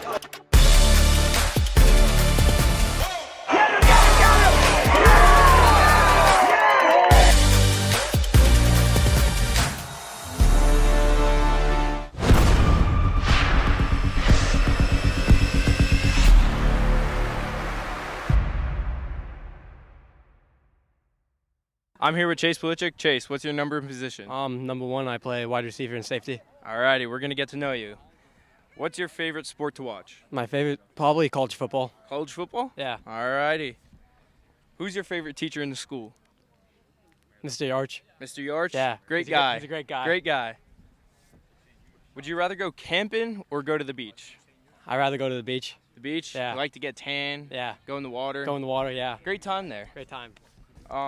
If you could switch lives with any of your teammates for a day, who would it be? I have no idea. No idea? Ow. Why Ow. Al? I have no idea. He just told me to say him. Just crazy guy? Crazy guy. Alrighty. And then, what's your dream vacation? Probably Hawaii. Hawaii? Yeah. That'd be cool. I would love to go there. Yeah. Great place. Thank you, Chase. Yep. All right, I'm here with Jalen. Jalen, what's your number and position? Number 6, and I play receiver and cornerback. All right, we're going to get to know you. So, what artist are you dying to see in concert? Probably Drake. Drake, why's that? I don't know. He's just a good artist. Seems like a hype concert to go to. All righty. Wow, what's your Dunkin' order? Strawberry dragon fruit, lemonade refresher, and a chocolate frosted donut with sprinkles. Okay, that's a good order. Very good order. What movie could you watch every day? Draft day. Draft Day? Yeah. All right. That's a good movie. What's your favorite sport to watch? Ooh. I'd say probably football, but baseball is a close second. All right. And what is your favorite Disney character? I don't really watch Disney movies, so if I had to pick, Woody from Toy Story. Woody, great character, funny character too. Yeah. Thank you, Jalen. Yep.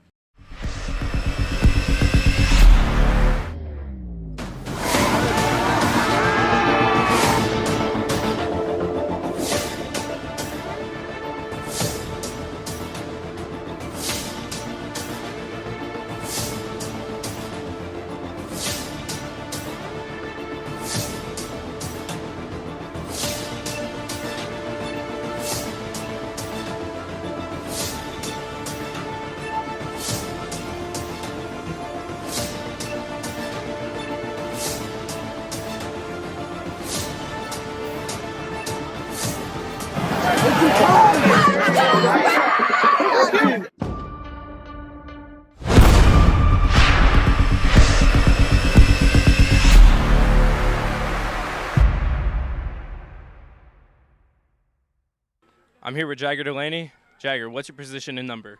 I play left tackle, number 70. All righty. So we're going to get to know you, all right? So who was the best coach you ever had? I'd probably say John Dara. All right. You get it. You're probably with him every single day, Yeah, to be I am, honest. yeah. So you got to like the guy. Great coach. Yeah. What's your favorite movie? Favorite movie? Oh, it's a tough one. I'd probably have to say Gladiator, though. Gladiator? I love Good Gladiator. pick. So who's your favorite teacher in the school? Whew, that's a tough one. It's between a lot of people. It's hard to pick. I'd probably have to say Mrs. Shower, though. Miss Shower? Yeah. Nice lady? Yes. I ever this upcoming year. What is your Pepe's order? Pepe's order? Probably a large Georgia cup. Alrighty, that's what I get too. They're really good. Yes, they are. What's your favorite fast food? That's a tough one, too. I'd I'd probably have to go with Wendy's. Wendy's? Yeah. You can't go wrong with Wendy's. Nope, not at all. It's cheap and good. Yes. You know? Yeah. All right, thank you, Jagger. I'm Hobie 40. I'm here with Tate Adams. Tate, what's your number and position? Number 7, wide receiver. Okay, Tate, we're going to get to know you. What is something you are really bad at? I'd say spelling. Spelling. Okay. If you could switch lives with one of your teammates for a day, who would it be and why? I don't know. Probably Zeke, because like he's just like a crazy kid. He's Like just no one knows what he does? Yeah, no one knows what he does besides football. Who was the best coach you ever had? Coach Ralph on the Cougars. He was a great coach. Yes, great he was. coach. Okay. What is your favorite movie? I'd probably say The Waterboy. Waterboy, that's a good movie. Funny movie. And what is your favorite song? Oh, I don't know. I have a lot. Probably Last Night by Morgan Wallen. Last Night. It's a great song. Great song. Thank you, Tate.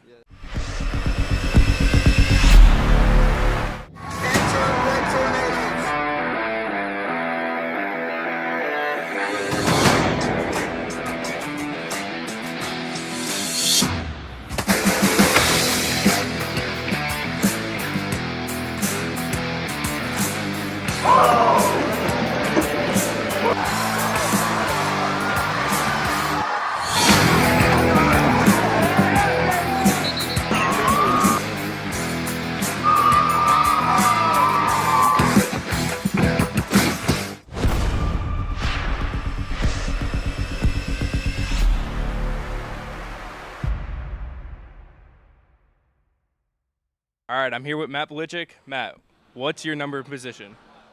My number is 2 and my position's outside linebacker. All righty. So we're going to get to know you in 5 questions, all right? All right. So do you have any pregame rituals? Not really. I just eat grilled chicken before every game and run 40 yards right before the game. All right, all right. What's your favorite cinnamon stick spool? The coal bucket, I think it's called. It's the one with the Nutella and peanut butter. The cool cracker? Cool There you go, cracker, there you that's go. what it is. What is your biggest fear? Spiders. Spiders? They're my second biggest fear. What's your biggest fear? Probably the ocean. It's Don't very mess scary. with Nobody it? knows what's down there, honestly. You don't mess with it? No. What's your favorite TV show? The Office. Or The Suits. Office. Oh, Suits is a good one. It is. Those two are like my top 2. Especially being like a law firm family, you know? Yeah. It's a good movie to watch. It is. And who's your favorite professional athlete? Ooh, this is a tough one. I think I'm going to go with Saquon Barkley. Saquon Barkley? Yeah. Great guy. I loved him since I was a kid. Oh, okay. He's always my favorite. Big Penn State fan? Yeah, big Penn State makes fan. sense. Makes sense. Thank you, Matt. I'm here with Ben.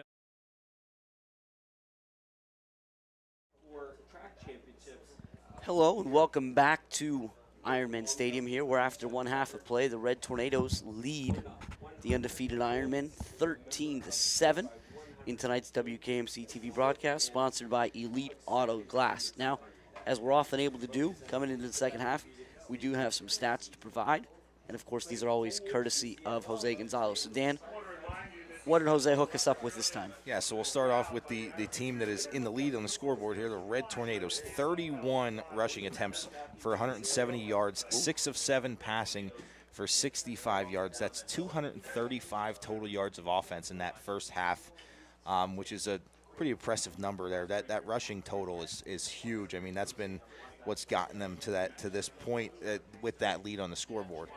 Then we'll head over to the Ironman side here. 11 rushing attempts for 105 yards, 3 of 9 passing for 18 yards. That puts them at 123 total yards of offense. So the Red Tornadoes, a commanding lead in that in the offense, and it's evidenced by this time of possession as well, which Jose got for us. The Red Tornadoes had the ball for 15 minutes and 38 seconds in that first half. Almost 16 minutes of the 24 in the first half. And just the last thing there, 13 Red Tornado first downs to Danville 6. And at least 3 of those 6 were gifted to the Ironmen with 15-yard penalties. Yeah. Well, I think just like everybody expected, when you have an offense led by Madden Patrick and an offense led by Gavin Marshall, You get a lot of rushing attempts. Yeah, right. And that's exactly. And Jim, I mentioned it earlier that the Red Tornadoes wanted to get some pressure on Patrick. They have been able to do so, and they've disrupted this passing game. I mean, and you look to see if maybe the Ironmen kind of settle in here in the second half, and Patrick settles in, and they kind of bump that number up. But the Red Tornadoes, we won't get to see that right away because the Red Tornadoes are going to get the second half kickoff since they won the toss and deferred to start the game. So we'll see their offense on the field first. Yeah, and we'll get, we talked about the stats. How did we get here from a score standpoint? Again, the Red Tornadoes took a 7-0 lead on a 1-yard Marshall plunge. We'll say 1 yard, but really it was about, maybe 6 inches in a Buffalo bobsled type formation. Yep. The Ironmen answered right back, a 59-yard touchdown run by Sheptalk. That was the play after the 15-yard pass interference that led to the first down. To extend the drive for Danville. And then the Red Tornadoes came back later in the second quarter, to start the second quarter, on a 4-yard score by Lukuski the second week in a row. He's had a rushing touchdown on that inside sally. Yes. Now, that's what's going on here. What else do we have going on around the area in games that our Red Tornado faithful might be interested in? Let's hear it. So our friends across the way in North Schuylkill, Spartans, they lead Bangor 17-14. Okay, that's a good game there. Southern Columbia leads Mifflinburg, which I think, based on record, you might assume that's what's going on. But Mifflinburg continues to show themselves to be a tough out. The Tigers lead 14-13 in the second quarter right now. Jim, again, I wouldn't argue with someone if they said that Mifflinburg is the best one-win team in the country right now. I would not argue that fact. Montoursville, Red Tornadoes opponent from a couple weeks ago, they're matching up with Central Mountain. The Red Tornadoes actually play next week. Yes. Montoursville up 30-0 at the half.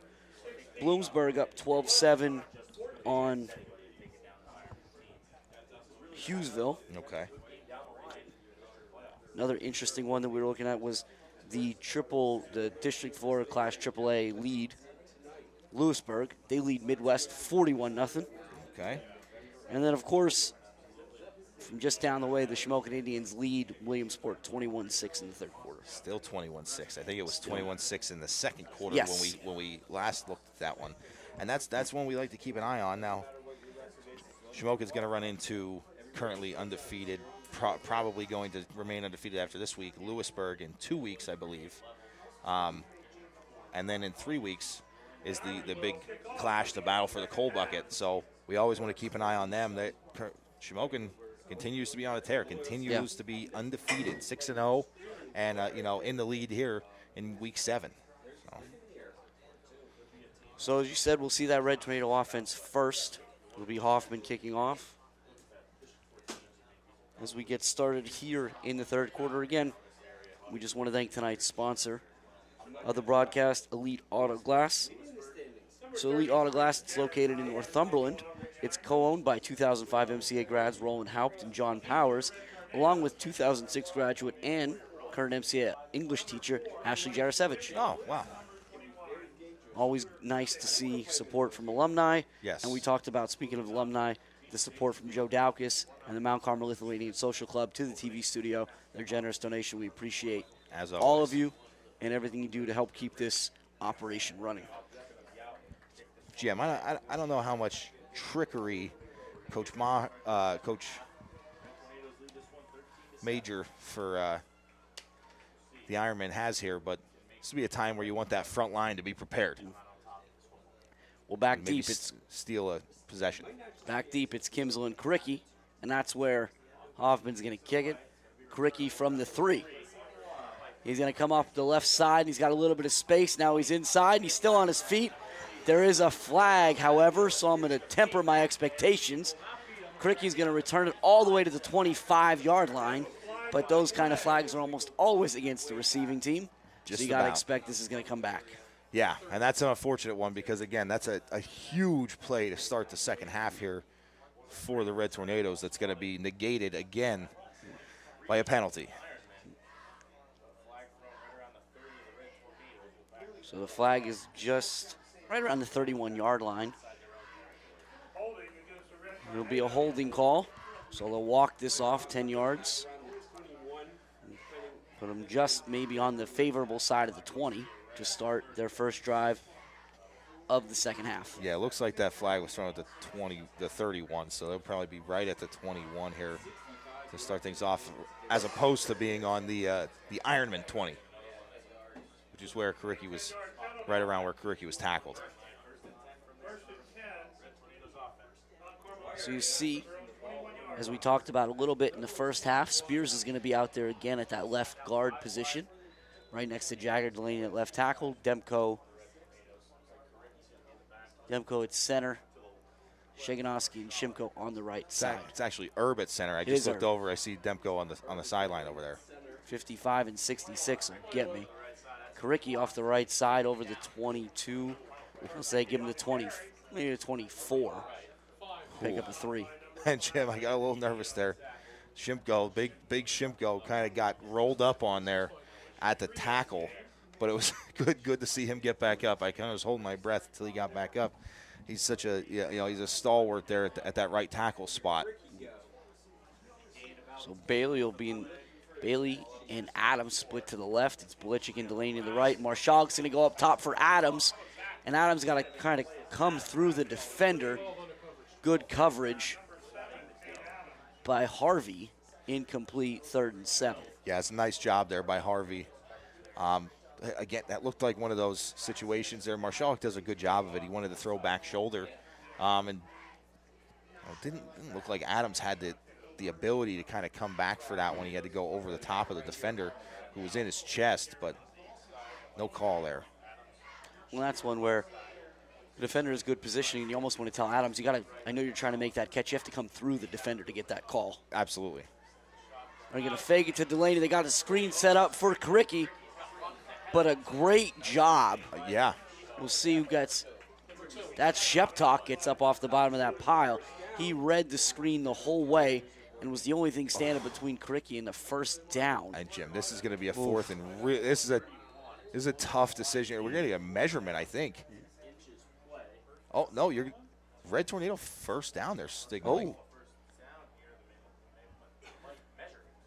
Oh. And there we go. The chains will move. That's a huge conversion there by the Red Tornadoes because you're right, Jim. That screen was snuffed out. It was read perfectly. The Ironmen had defenders in the area, but the Red Tornadoes get just enough. And so the Red Tornadoes are going to go a little bit tighter here. They'll bring in Belichick to the tight end on the field side, along with Delaney split out short. Bailey bounces that side, so it's heavy to the right side for the Red Tornadoes. Karicki goes that way, but there's nothing for him. Looks like he's gonna lose a yard. Yeah. 2nd and 11. Yeah, and I think Jim, I mean, you go into halftime looking at the stat line, and there's no world that no universe where if you're the defensive coach of the Ironmen, you're not saying, hey, we got to stack the box. We got to stop this run game. We gave up 170 rushing yards in the first half. They held the ball for nearly 16 minutes.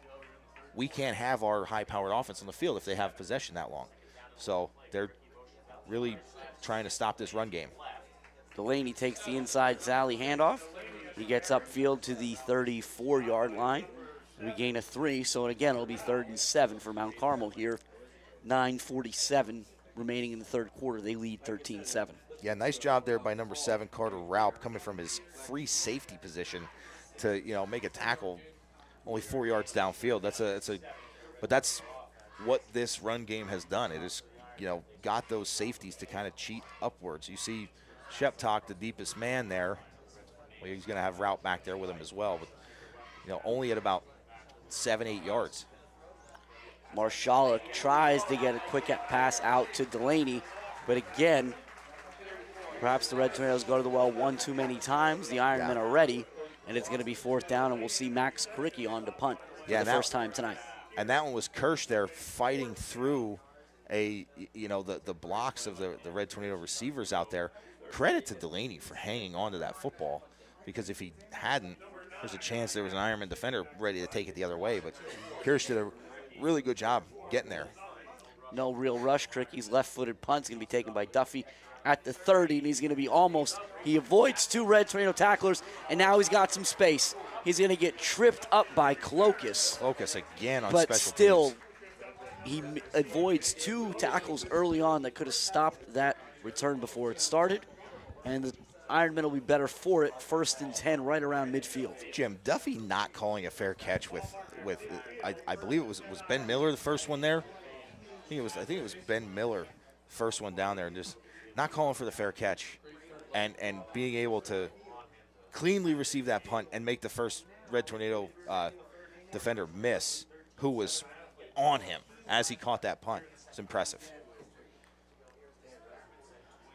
Twins left for the Ironmen. Sheptalk in the backfield with Patrick.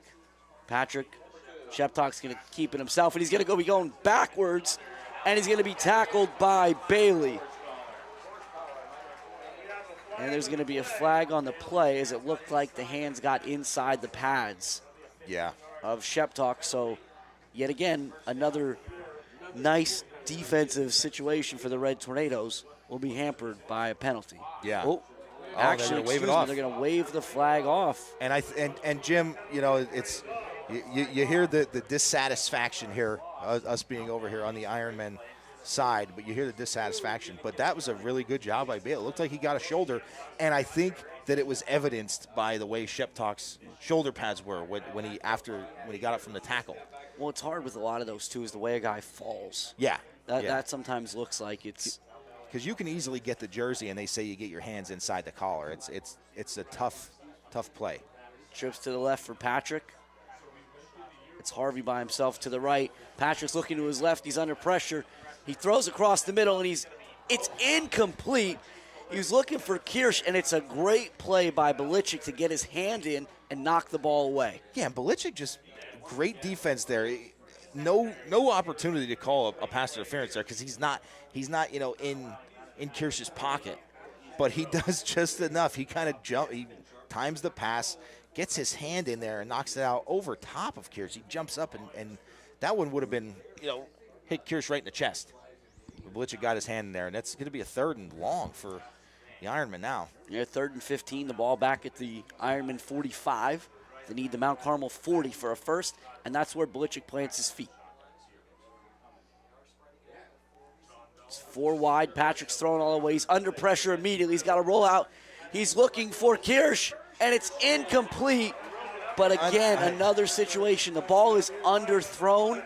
The receiver tries to come back, and the Red Tornado defender's penalized for pass interference. And that's a tough one there for Lukuski because that's just, it's recovery defense. The receiver has a step on you. You're hustling to get caught up, and the ball's underthrown. So now the receiver's got to come through you, who's running at full speed, and you're going to get penalized for that. Another 15-yard penalty here to extend. And with still another 20 minutes, with another 20 minutes to play in this game, we're only 4 minutes, not quite 4 minutes into the second half. That's 4 drives now the Ironmen have had extended by a referee's flag. Yeah, absolutely, Jim. And we'll see if it proves costly for the Red Tornadoes. It's going to be a short sweep to Sheptalk. He's got to avoid Morganti. And he kind of takes him off his feet just enough for Karicki to drive him into the turf after a short gain. Yeah, Morganti does a really good job there at that outside linebacker spot. He turns Sheptalk back inside, and that gives and that's what you're supposed to do. You're at that outside linebacker. You're outside contain. You don't have to make the tackle every time. You just do your job, send that guy back inside into the teeth of the defense. Patrick to throw again. He's down the middle, and it's a good completion. Yep. It's a good ball to Duffy, 1st and 10, down to the 16-yard line. It's going to be pickup of about 24. Yeah, that's really, really good defense there by Lukuski. He's in good coverage. That ball's just in the perfect spot where only Duffy can get it. It's a big completion, big gain there for the Ironmen. Again, that pass interference call looms largely as this drive continues for the Ironmen, now inside the red zone. It's Sheptalk, And he picks his way. Now he bounces to the outside. It's a foot race, and Sheptok is in. Sheptok from 16 yards out. It's now 13 all here at Ironman Stadium. Yeah, now we'll see here, Jim, what the Red Tornadoes decide to do. If they've got something in the trick bag here, a design field goal block, normally you just send the normal guys out there. If you've got some sort of a twist, stunt, whatever you have to get in there and try and block this extra point. And remember, Duff Hoffman has only missed one extra point all season. Patrick to hold. It's a good snap. It's a good hold, and it's a good kick. And it's going to be 14-13. The Ironmen will enjoy their first lead of the night here with 7:07 remaining in the third quarter. Yeah, and again, Jim, that's just the Red Tornadoes. A 15-yard penalty to extend the drive after a stop is going to end up costing them and allowing them to give up another 7 points to the Ironmen and the lead this time around. But we do have a Red Tornado down on the play. And that is number 2, Matt Belichick. And again, we never speculate injuries, but if you've got the view, you've seen that before. Yeah. So again, we talked about, a lot of different things going on this week, a lot of different things we want to, once again, while we appreciate the stats before and after the game and all the things he gives us during the week, we want to give the great Jose Gonzalo a shout-out. Congratulations on being here tonight for his 700th consecutive game, a streak that began back in 1966. And Jose, we're happy to have you with us tonight. Here's the 700 more, buddy. I'm going to look at what I think was the most important play on that drive, was the pass interference call. So Belichick's up, walks off the field under his own power. And again, 7:07 left here in the third quarter. Now again, Jim, we'll see if Hoffman has any thoughts of trying to boot this one into the end zone again, as he did on the first kickoff of the game. Just to try to avoid having to rely on a penalty to negate another big Red Tornado return, because there's always a possibility with Kimsel and Karicki. I think we made the comment a couple weeks ago. We had a Happy Gilmore quote, but that's another one where, hey, if Hoffman can put this in the end zone, you just do that every time. It's so much easier than putting. Yeah, it definitely is. Kicking it So back so out of much the back easier of the than end zone. stopping these guys. Right, it's a lot easier than covering a kick. So we'll see what Hoffman's got, and that's what he's going to do. Yep. It's going to be about 4 yards deep. So a great kick by Hoffman. It'll be 1st and 10 Mount Carmel. Marshall will bring his troops out 80 yards from the end zone, trailing for the first time tonight. Yeah, and there's a ton of game left here, so there's no need for the Red Tornadoes to fret. You're down 1 point. 1 point, one extra point that is the difference here. So, but we will have to see maybe a little bit of a different Red Tornado offense. It seems like the Ironmen have kind of toughened up inside and decided we are not going to allow the Red Tornadoes to run the ball in the second half. It's going to be Karicki. Nowhere to really go. He'll get up to maybe the 24, so more than I thought. Yeah, he got about 4. 2nd and 6. Yeah, nice run there by Karicki, but that was just off the back. He didn't have an exit route there like he normally does. Marshall, quick pass out to Adams, and Adams is going to be drugged down. A great play by number 3, Eli Welliver. Yeah, and that's going to be another loss there for the Red Tornadoes. So they got 2nd and 6 and make it about 3rd and 8.5, 3rd and 9. And it is interesting because we're yet to see Marshall really take the top off this Ironman defense. I think he's only thrown the ball downfield maybe one time, and it was the incompletion to Adams.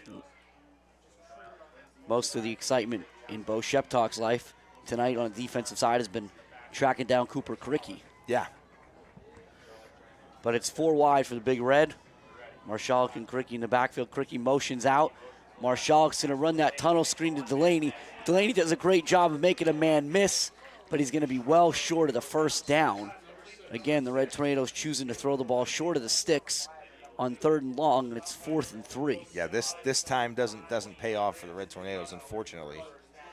Now, Jim, I'd like to see the Red Tornadoes. I don't know if it's just a hand signal for the snap for Karicki, or if the protector is calling a snap count here, but I'd like to see him try and get a free 5 here on an offsides on the punt team out there. Be interested to see if they can make that happen. It's a big punt return from Duffy last time he had it, but it was a good punt from Karicki prior.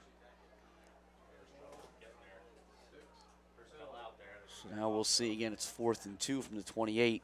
And that's exactly what we saw. Al Bailey gives the hard count. And now Coach Dara is going to have to use a timeout to save the 5 yards there. I'm not sure. Again, you mentioned, Dan, about attempting the hard count, but you got to think after the hard count, the plan was to snap it. Right. And they did. It was just a little bit later than anticipated, I think. So again, tonight's sponsor, the sponsor of tonight's WKMC TV broadcast, I should say, Elite Auto Glass. We appreciate their support tonight. And again, like we mentioned before, certainly connected to Mount Carmel. It's led by 3 MCA alumni. You've got 2005 grads, Roland Haupt and John Powers, and 2006 grad and current MCA English teacher, Ashley Jarosevich. So again, Roland, John, Ashley, thanks for the support. And that's Elite Auto Glass in Northumberland. So we'll do this again, 4th and 2, Big Red out to punt. Karicki going to get it to Duffy, who's standing right around the 36-yard line. It's a low snap, almost blocked. Karicki does a good job of getting it out. Good job by Lukuski to snag that as it hit the turf and took a hard left. That's honestly, Jim, that's probably best case scenario for the Red Tornadoes is having that ball hit and not get into Duffy's hands, because he's been electric. So now the Red Tornadoes have done this a few times tonight. They've called on their defense to make a play, and I think they need one here again. They trail 14-13. Ironmen have the ball 1st and 10 at the 38-yard line. 5:31 remaining in the 3rd quarter. Yeah, we've got a official timeout currently. Not sure what the discussion is that we're having here. It's a good question. There's no flag or anything on the play. No, it's just the official called for time. Now the official, after he talked to Coach Major, now he's going over to talk to, nope, not Coach Dara, the back judge.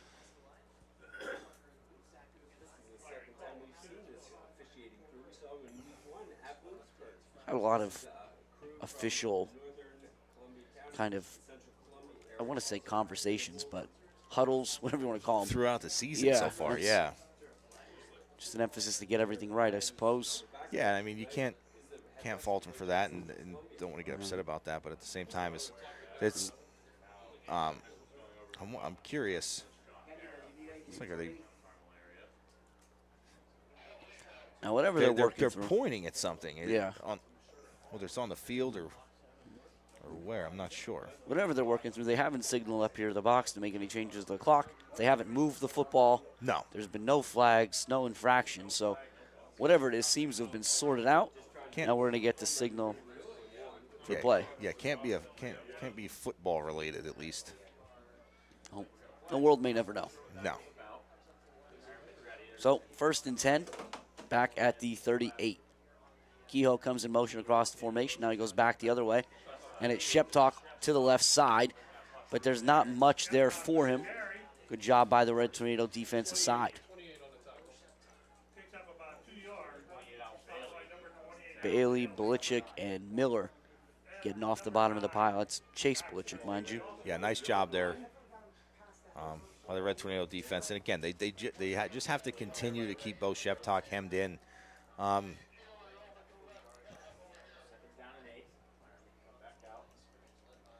2nd and 8, big of a 2.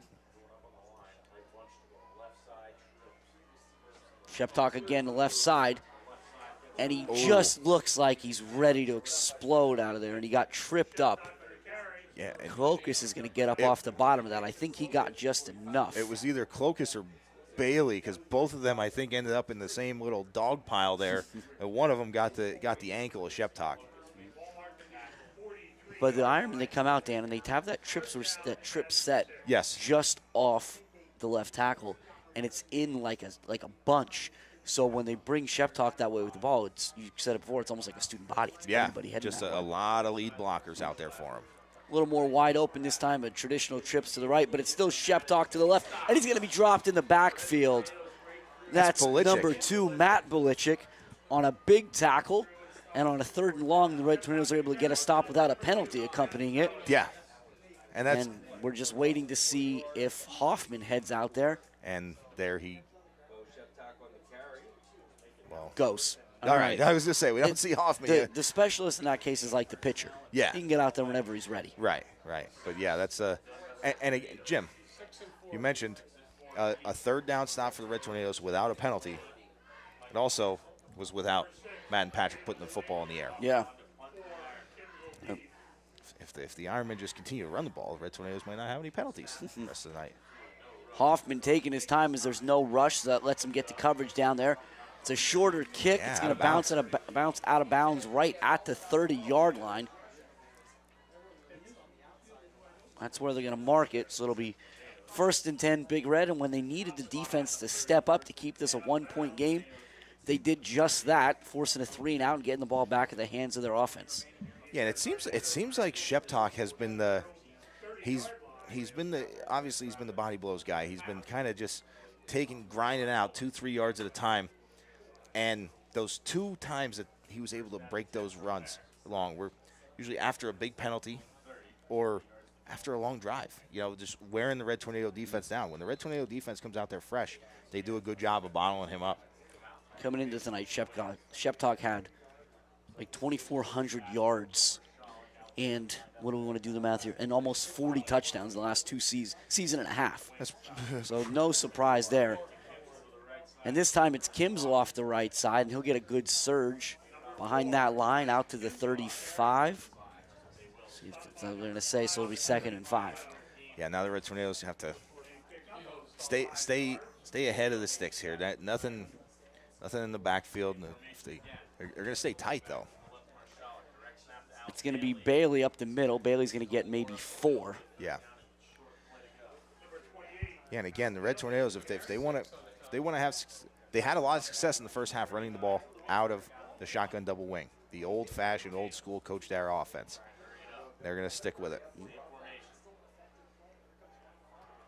Hard count from Marshalik. No takers on the Ironmen side. Look back to the sideline to reset.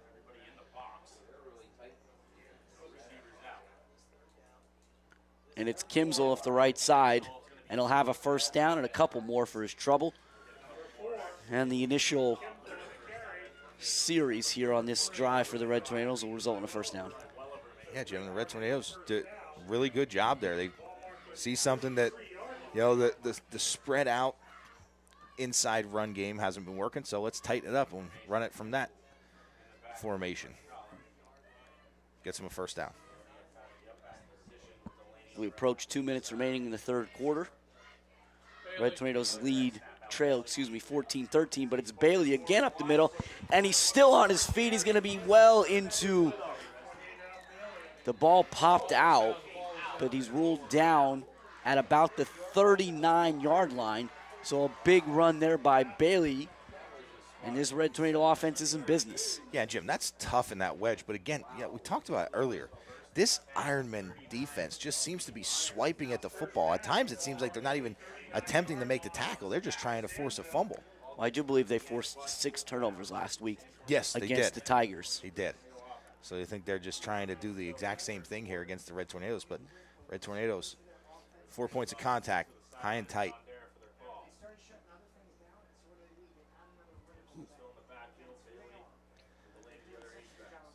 So now it's Delaney in motion. It's Kimsel up the middle. Again, not a whole lot there.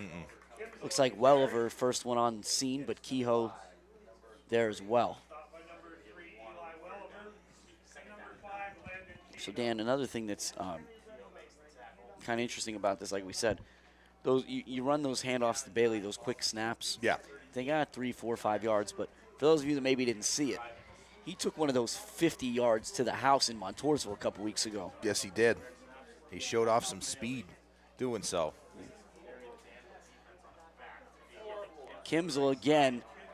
He's going to try to get the outside, and he's going to get back to the line of scrimmage, but not much else. As, again, the Red Tornadoes have not had a lot of success getting the corner coming out of the backfield. And, Jim, you think at some point now, we've got a stoppage for a Red Tornado that lost its helmet, looks like.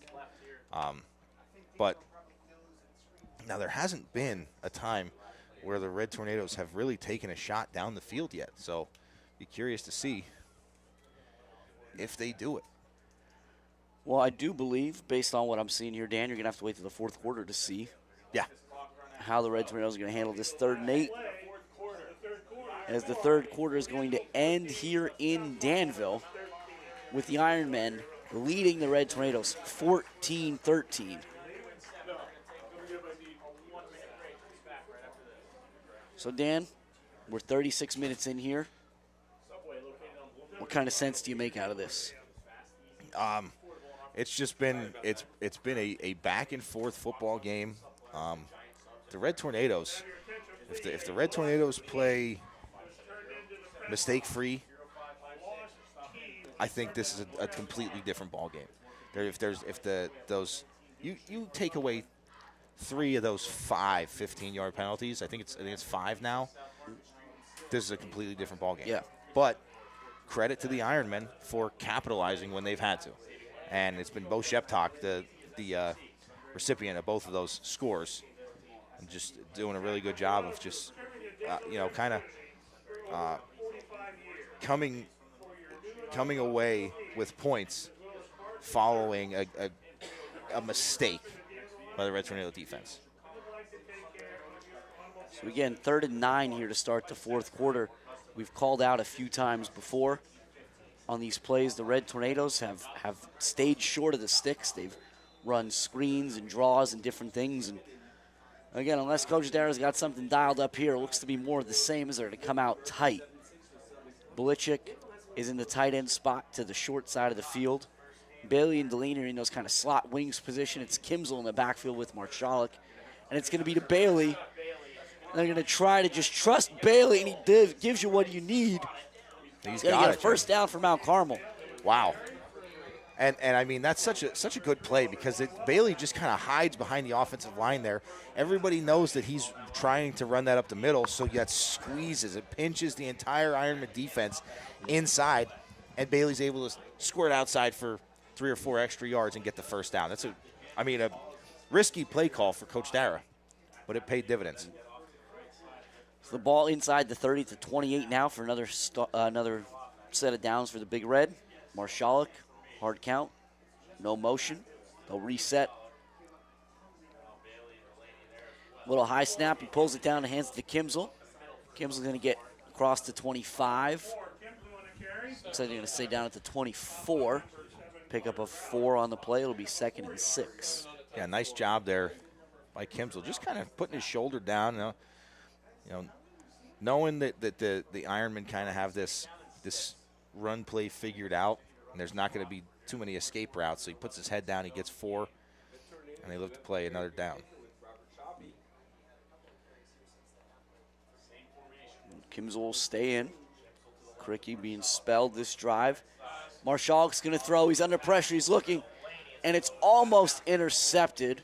Wasn't on the same page with Delaney, and I believe that was Duffy tried to make a diving catch and keep his feet in bounds.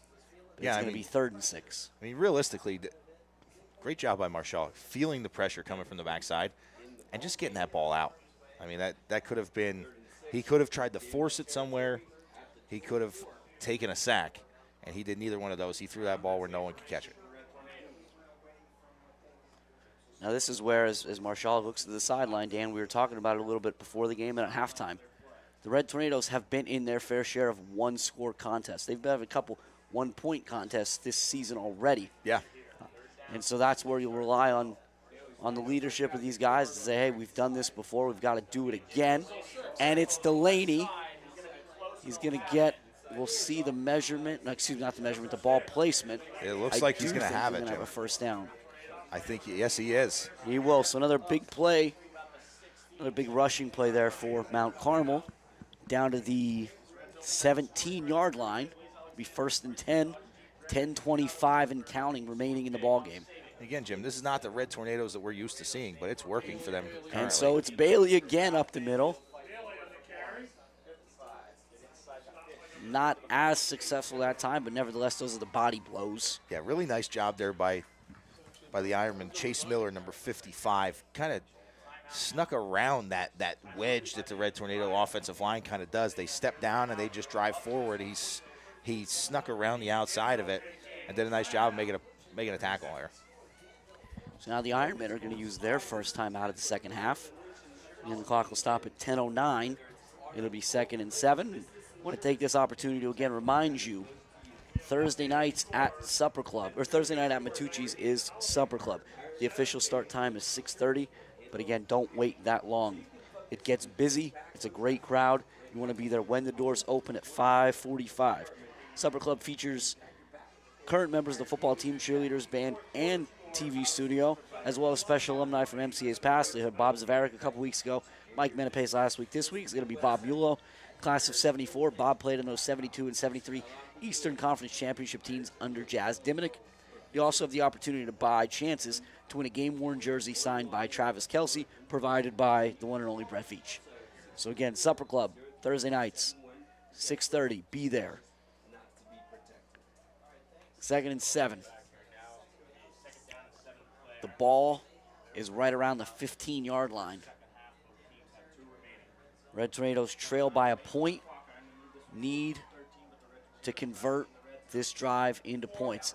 It's Kimsel again up the middle. He tries to bounce to the outside, but that Danville defense is very fast, sideline to sideline. Dan. Yeah, and they are swarming to the football at this point. I mean, the Red Tornadoes are going to have to do something. They have to. There has to be some sort of deception for them to get yards. Whether it's the Sally play, those quick, just the zone run plays there to Kimsel haven't been working as much here in the second half. It's 3rd and 7. They're going to stay tight. Again, Belichick is the tight end to Marshalek's right. Bailey and Delaney. It's the handoff to Delaney, and Delaney's it's a foot race. Delaney's in, and the Red Tornadoes are going to take a 19-14 lead with 9:21 left on the 15-yard touchdown run. And Jim, as you see, the Red Tornadoes, offense on the field, they're going to go for 2. I mentioned earlier, you don't want to leave this a 6-point game. If you get an opportunity to, you got to try and make it 7. What do they say? A 6-point lead is the worst lead in football. Yeah, it really is. It really is. But this is where you miss a guy like 2-4. Yeah. This is a blessing in the Wildcat, get it done kind of thing. Yep. You're absolutely It'll be Marshalek and company this time. Same look. It'll be a little different. Belichick split out a little bit to the right. We'll see if Coach Darrell lets Marshalek throw it. It's Kimsel, and he's not going to get in. He stopped well short. It'll stay 19-14. Wasn't a whole lot there for Kimsel, Dan. Yeah, I'm not sure if the reason they flexed Belichick out was so that they could try to get Kimsel to the corner, but that haven't had a whole lot of success with that play since the second half started. It seemed like Danville kind of had the recipe to shut it down, as they did there on the conversion play.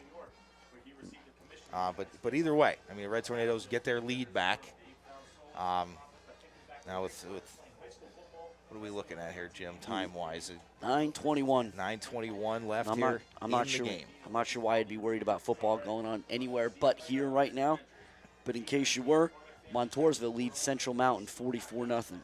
Southern Columbia has extended their lead over Mifflinburg. They now lead 26-19 in the fourth. Okay. Bloomsburg up 25-7 over Hughesville. North Schuylkill 32-14 over Bangor. Lewisburg, they lead Midwest 41-7. And the undefeated Indians of Shamokin lead Williamsport 28-16 in the fourth quarter. Yeah, Williamsport, a tough football team. They're giving Shamokin everything that they can handle, but Shamokin's just so much talent on that football field every time they walk out there. Joppy's going to kick to Duffy and Raupt. Again, the Red Tornadoes lead by 5 as we reset here at Ironman Stadium.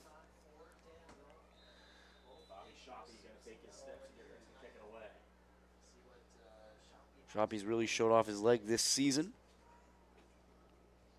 both from a distance and accuracy standpoint, as needed.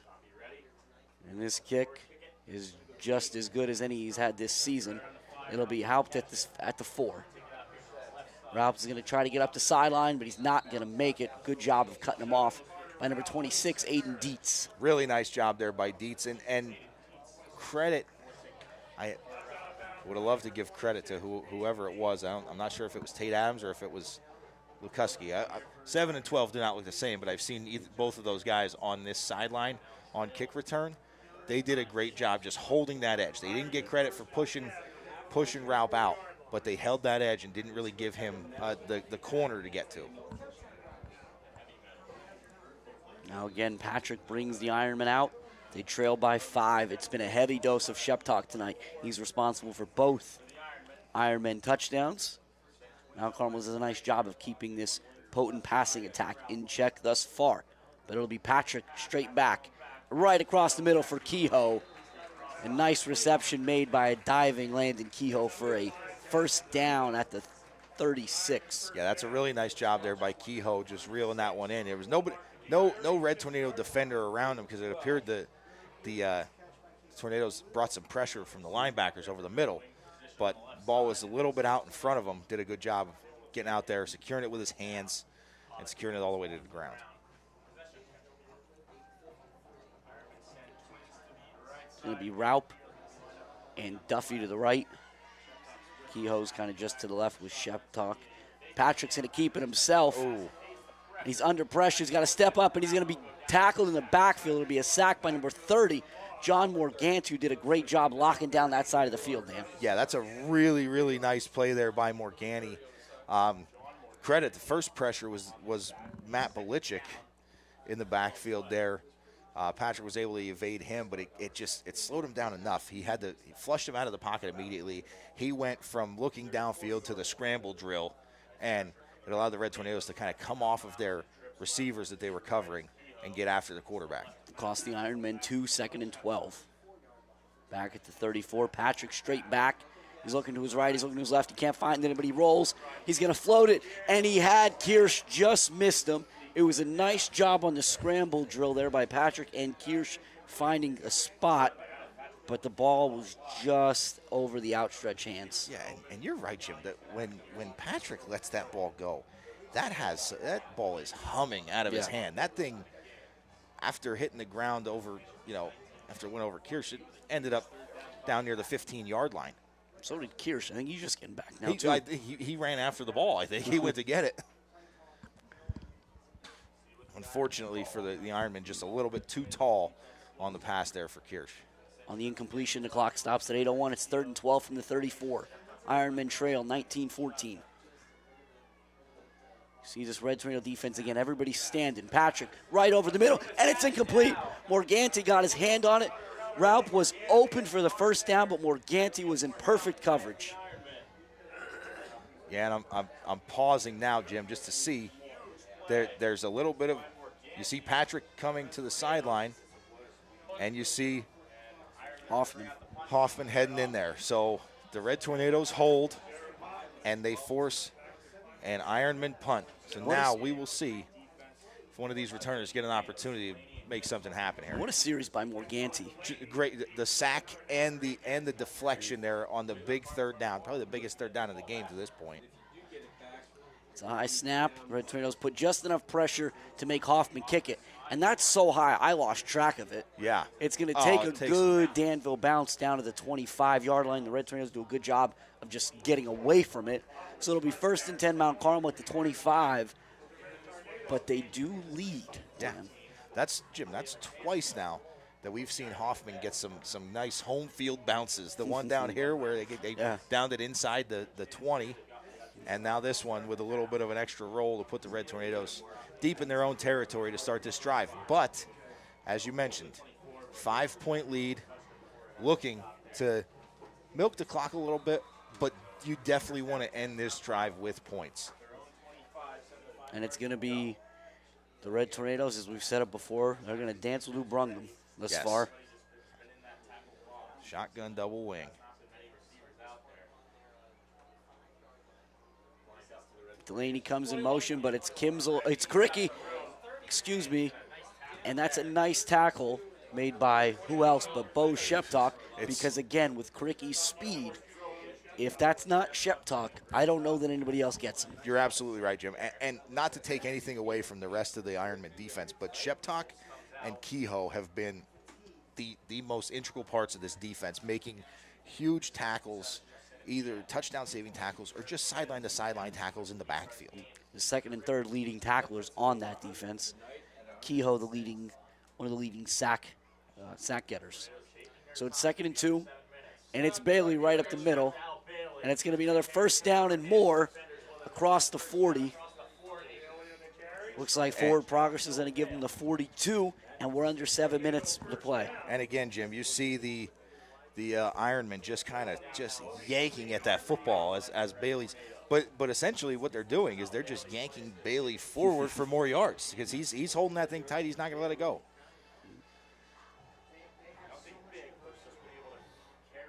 And again, we've said it with the way the Red Tornadoes are running the football tonight, credit that big offensive line.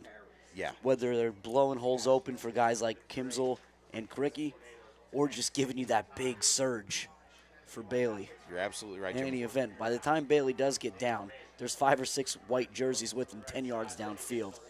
And now it's Delaney. Delaney's got to bounce outside, and he's got nowhere to go. The Ironmen were ready for that inside trap that time. And that time it was Welliver off that outside linebacker spot. Welliver listed as a corner, but in that shotgun double wing, that's your outside contained man. He did a good job. He did not let Delaney get the outside. And so that's going to cost Mount Carmel 4 as we pass the midway point here in the fourth quarter. 2nd and 14 back at the 39. But again, as they have been all night, the Red Tornadoes in a hurry to get to the line, not necessarily in a hurry to snap the football. Right.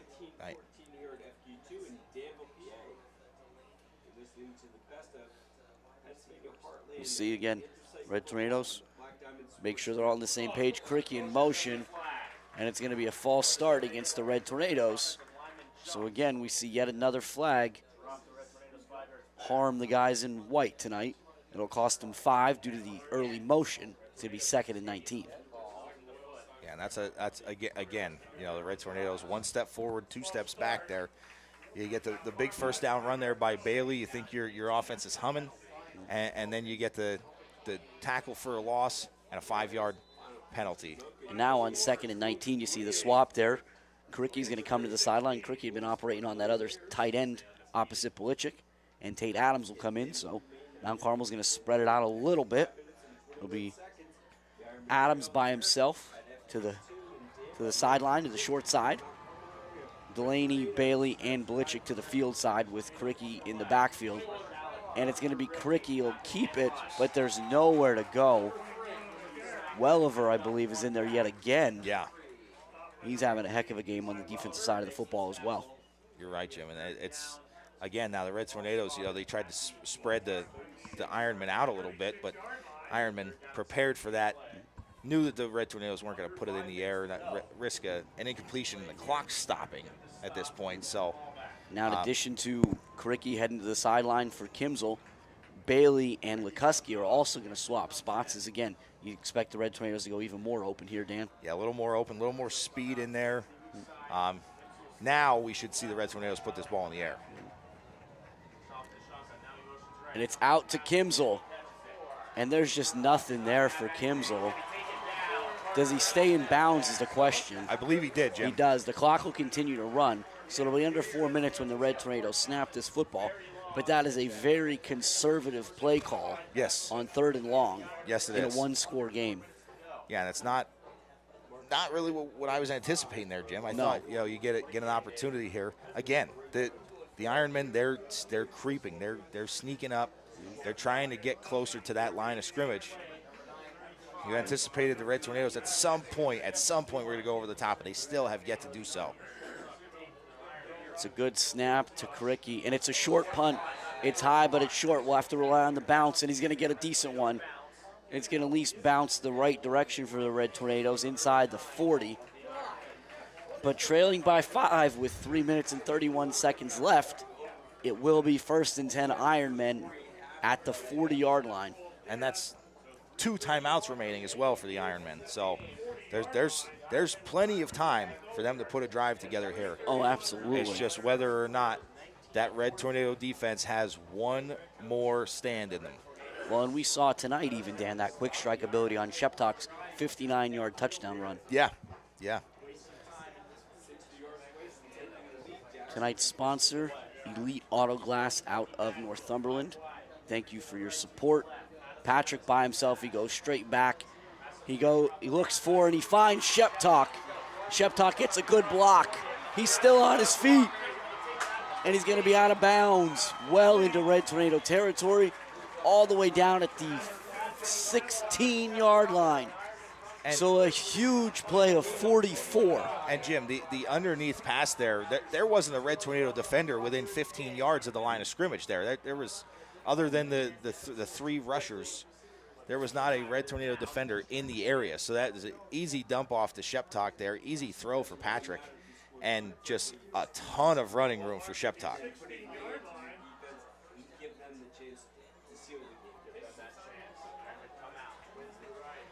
It'll be 2 receivers to the right, Kehoe to the left, Sheptock in the backfield. They're going to give it to him.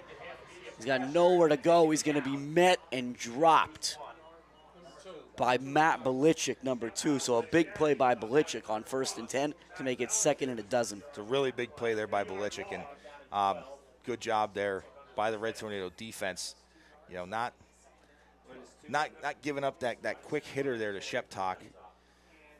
But we'll see now. The Red Tornado the Ironmen have been pretty clean through this game. Red Tornadoes at this point needing a turnover. Patrick rolls to his right. He's going to throw. He's got Duffy out open in the flat. Chase Belichick's going to throw him out of bounds. He'll get down to about the 10-yard line. It's going to bring up 3rd and 3, maybe 4. 2:35 left here. The clock will stop as he got out of bounds. Yeah, and again, Jim, just this next 2 plays can decide this one here. And again, there's a chance the Heartland Athletic Conference Division II is decided tonight. Yeah. If the Ironmen can get a score here and hang on to a lead and emerge victorious.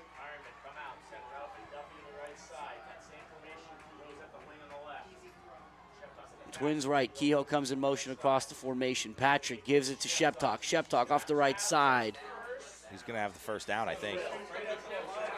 Yep, 1st down Ironmen. So now it's 1st and goal, and you may see the Ironmen milk a little bit of that clock here. I was going to say, Jim, now is this one of those situations where you say, hey, let's let them score?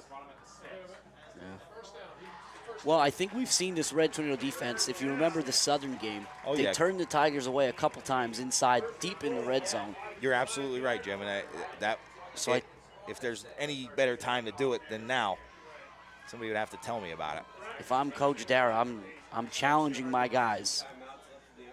Because again, while you would have liked to have the 7-point lead here, you've got better than 3. Yeah. So nobody gets by that end line. Easier said than done. Duffy split way to the left. Raup to the right. It's Patrick under center tonight. Sheptock behind him. It's Sheptock to the left side. He bounces outside. Can he make it? Can he get in? He dives.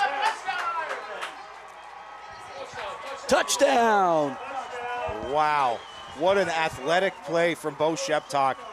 Getting to the corner with his speed and then diving over the top into the end zone. Sheptock, it's a tremendous play. He breaks 2 tackles on the way there. And the Ironmen are going to go for 2. and gets up in the air. There's a Red Tornado down on the field. But Sheptalk's third rushing touchdown of the night is thus far the most consequential. Yeah, it could definitely prove to be the one that ends it. But, Jim, again, 1:46 to go. Now, the problem for the Red Tornadoes at this point is the brand of football that they've been playing to this point in the game is not going to get them a victory tonight. They are going to have to open things up, and they're going to have to let Marshalik throw that ball down the field. But now the Ironmen are going to be prepared for it. The Red Tornadoes were very conservative tonight offensively in the play calling and the way they tried to execute that offense. So it will be very interesting to see how they go about flipping the script, as they'll need to be aggressive one way or the other over the next 106 seconds. Yeah, that was Clokus that was down on the play. Good to see him up and getting off the field under his own power. But again, we are going to see the Ironmen offense back out here for a 2-point conversion,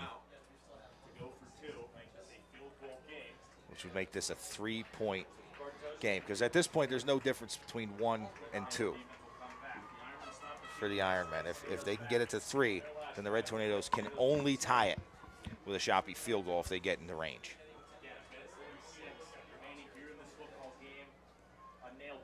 Elsewhere, the Shamokin game has gone final. They defeat Williamsport 28-16 and will move to 7-0 on the season. Duffy by himself to the left side. Otherwise, it's a 3-bunch set just off the right tackle. Kehoe comes in motion. He goes back across the other way. Patrick's going to roll that way. He's going to try to throw, and he goes across, and he's got Kirsch in the back of the end zone for the 2-point conversion.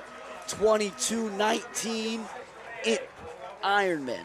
Yeah, and again, Jim, that is just a huge series there. The short punt from Karicki set the Ironmen up in pretty good field position, and it was pretty much all Bo Sheptalk on that drive. Madden Patrick with the easy little check down to Sheptalk, who didn't have a white jersey within 20 yards of him when he received the football. Got them down threatening, and then he's the one that finishes the drive for the points there. And then the 2-point conversion for good measure there to Kirsch. Now again, the Red Tornadoes here have seen sparks at different times this season from their special team units, specifically the kickoff return. However, Hoffman does a good job of neutralizing those by kicking it through the end zone. Yeah. And you have to assume he's going to at least be attempting to do so, for sure.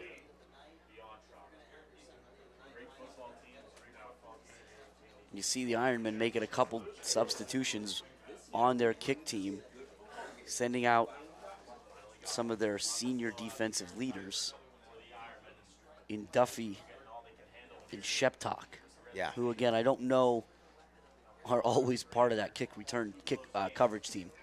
Yeah, usually at some point on some of the special teams, you're getting a breather if you're playing both ways as often as these guys are, but not on a kick where if this one's, if it's Red Tornadoes if this ball gets into one of the returner's hands, there's an opportunity for something to happen.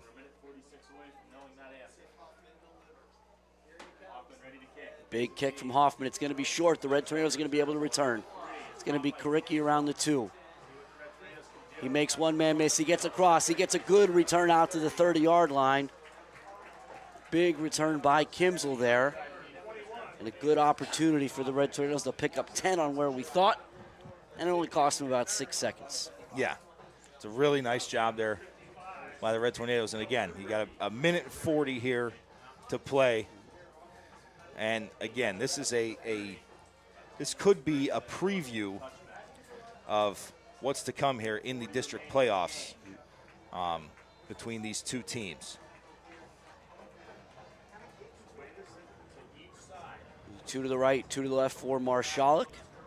Now again, in past years, this would be a tough spot for a Red Tornado team. But with Spears last year and now Marshalik, they are more pass heavy and comfortable in the pass. Marshalik looks, he finds Cricky. Cricky's going to pick up about 9 out to the 39-yard line. It'll be 2nd and 1. Clock moves. Inbounds, no first down. Yeah, and Jim, what's that saying? You can't go broke taking a profit. And it's Cricky again. A good call by Coach Dara there, recognizing that the Ironmen are going to be playing soft coverage here, so it's first down. Yeah. The Red Tornadoes are out to the 47. And again, Marshalik, just a tremendous job on the check down there to start the drive. Gets 9, and then the quick hitter to Cricky there. It's a quick hitter Wow. from Marshalik. Blitchick goes up and catches it.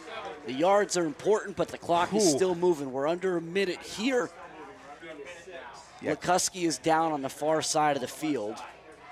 And so that's going to cost Mount Carmel a timeout. Yes, it is. Hopefully, Lukuski is able to get up and get back out there. But, oof, boy, 55 seconds remaining here. The Red Tornadoes trail by 3.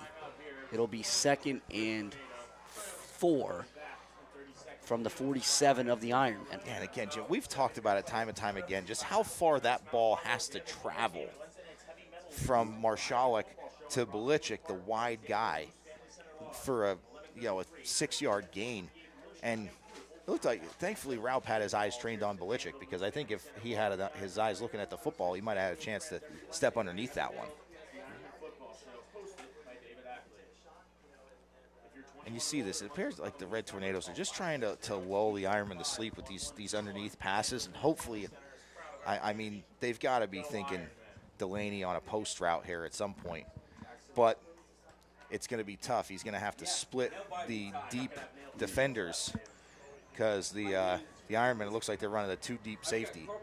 Well, yeah, Dan, and you wonder, the lack of those shots all night, is that just a lot of respect for Sheptok? Yeah, I mean, it definitely could be. But even still, not really taking him out of the game. He's made a big impact in run defense. But yeah, there's always the opportunity. Now he's back there by himself. Sheptok is. The Red Tornadoes in a double stack. Lukuski will get to the sideline. It's Blitchick and Cricky in a stack to the short side of the field. Adams. Now they split. Adams and Delaney to the wide side. The clock is running here on the Red Tornadoes. Marshalik to throw. It's a quick out to Adams. He would have had the first down. It falls incomplete. The clock will stop on the incompletion. 42 seconds left. Now again, the 3rd and 5. You've got 2 plays to pick up the first down here, but you do have to be cognizant of that clock. Yeah, and the reason that clock is running is because it appears they did not charge the Red Tornadoes with a timeout. So 3rd and 5. Marshalik tries the hard count to pick up the 5 the easy way. The Ironmen don't bite.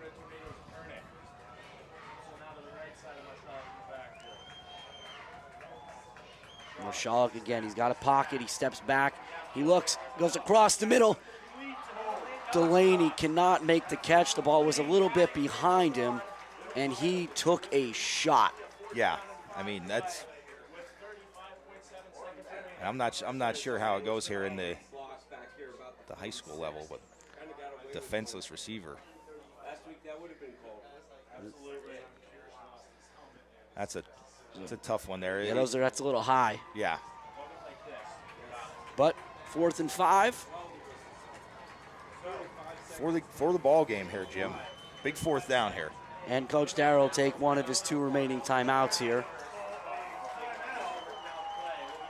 Credit to Jalen Delaney getting back up after that one, Jim. Yeah. He took a shot.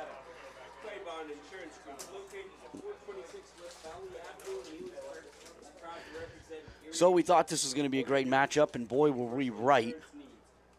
Again, the Red Tornadoes got the scoring started tonight with a 1-yard plunge by Marshalik. The Ironmen answered right back on a 59-yard run by Bo Sheptok, and the Red Tornadoes took a 13-7 lead, a 4-yard inside Sally trap to Lukuski. Bo Sheptok struck again in the 3rd quarter for the Ironmen. He'll take the 14-13 lead. Mount Carmel answered. Jalen Delaney from about 15 yards out took a 19-14 lead And then here again with under 2 minutes remaining, Sheptock scores with 1:46 on the clock, his third of the night. And Patrick and Kirsch convert the two-point conversion to give us our 22-19 score here. But none of that matters right now. All that matters is the next 5 yards. Can the Red Tornadoes get it? Can the Ironmen stop them?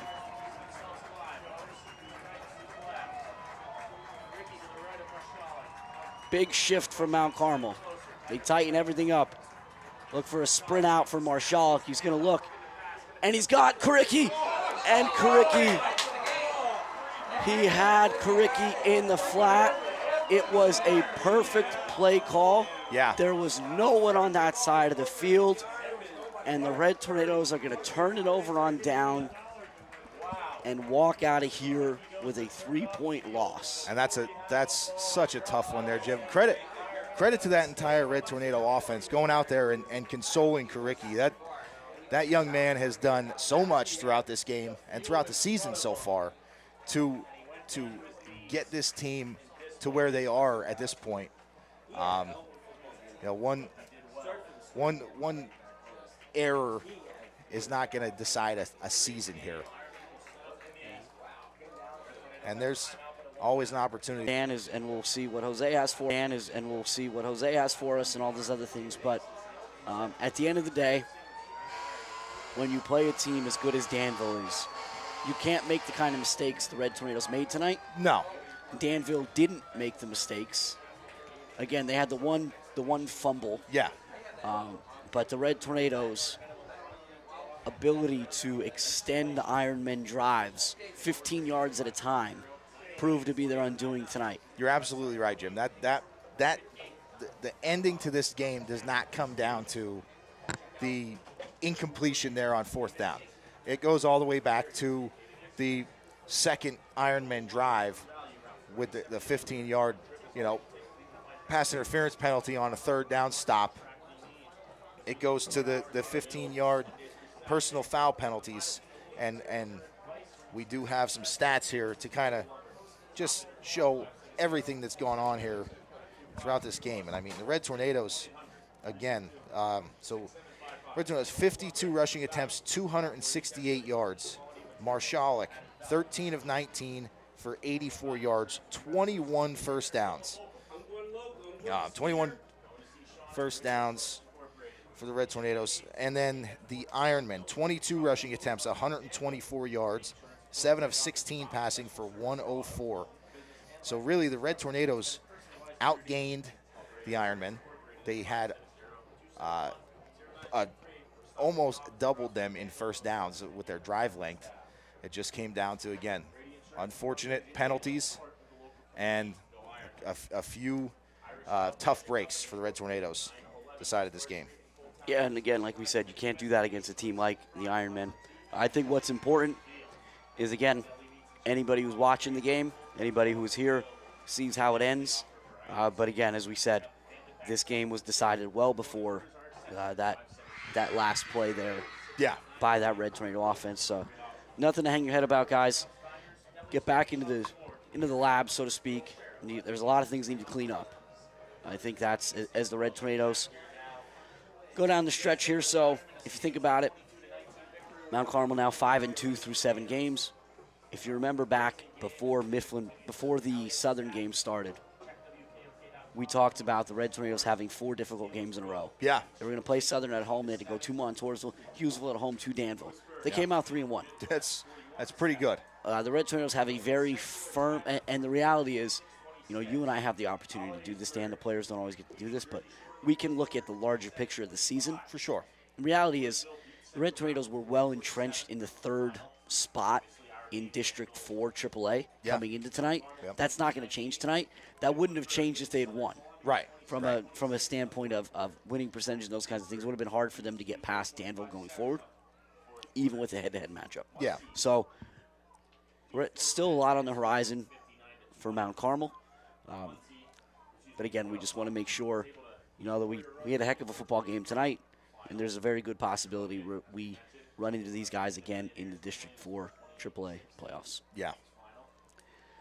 So I think that's probably a good place to kind of maybe start wrapping this up. Dan, again, we want to thank tonight's sponsor, Elite Auto Glass Roland, John, and Ashley for your support. Again, Elite Auto Glass in Northumberland. I want to thank Joe Dowkus and the Mount Carmel Lithuanian Social Club for their generous donation to the TV studio. We always appreciate you guys. And we want to congratulate Mr. Jose Gonzalo on his 700th consecutive game. Jose, looking forward to catching you at 7:01 next week. So for Jose Gonzalo, I'm Jim Lesko. And I'm Dan Lesko. This has been a WKMC TV broadcast where the Red Tornadoes fell to the Danville Ironmen 22-19. Next week we'll be back at the Silver Bowl for Central Mountain. We'd like you to be there with us in person. Again, always get down to the Silver Bowl when you can. Check out the new scoreboard and all that. But thank you for joining us tonight. Have a great night. Be safe and go Big Red.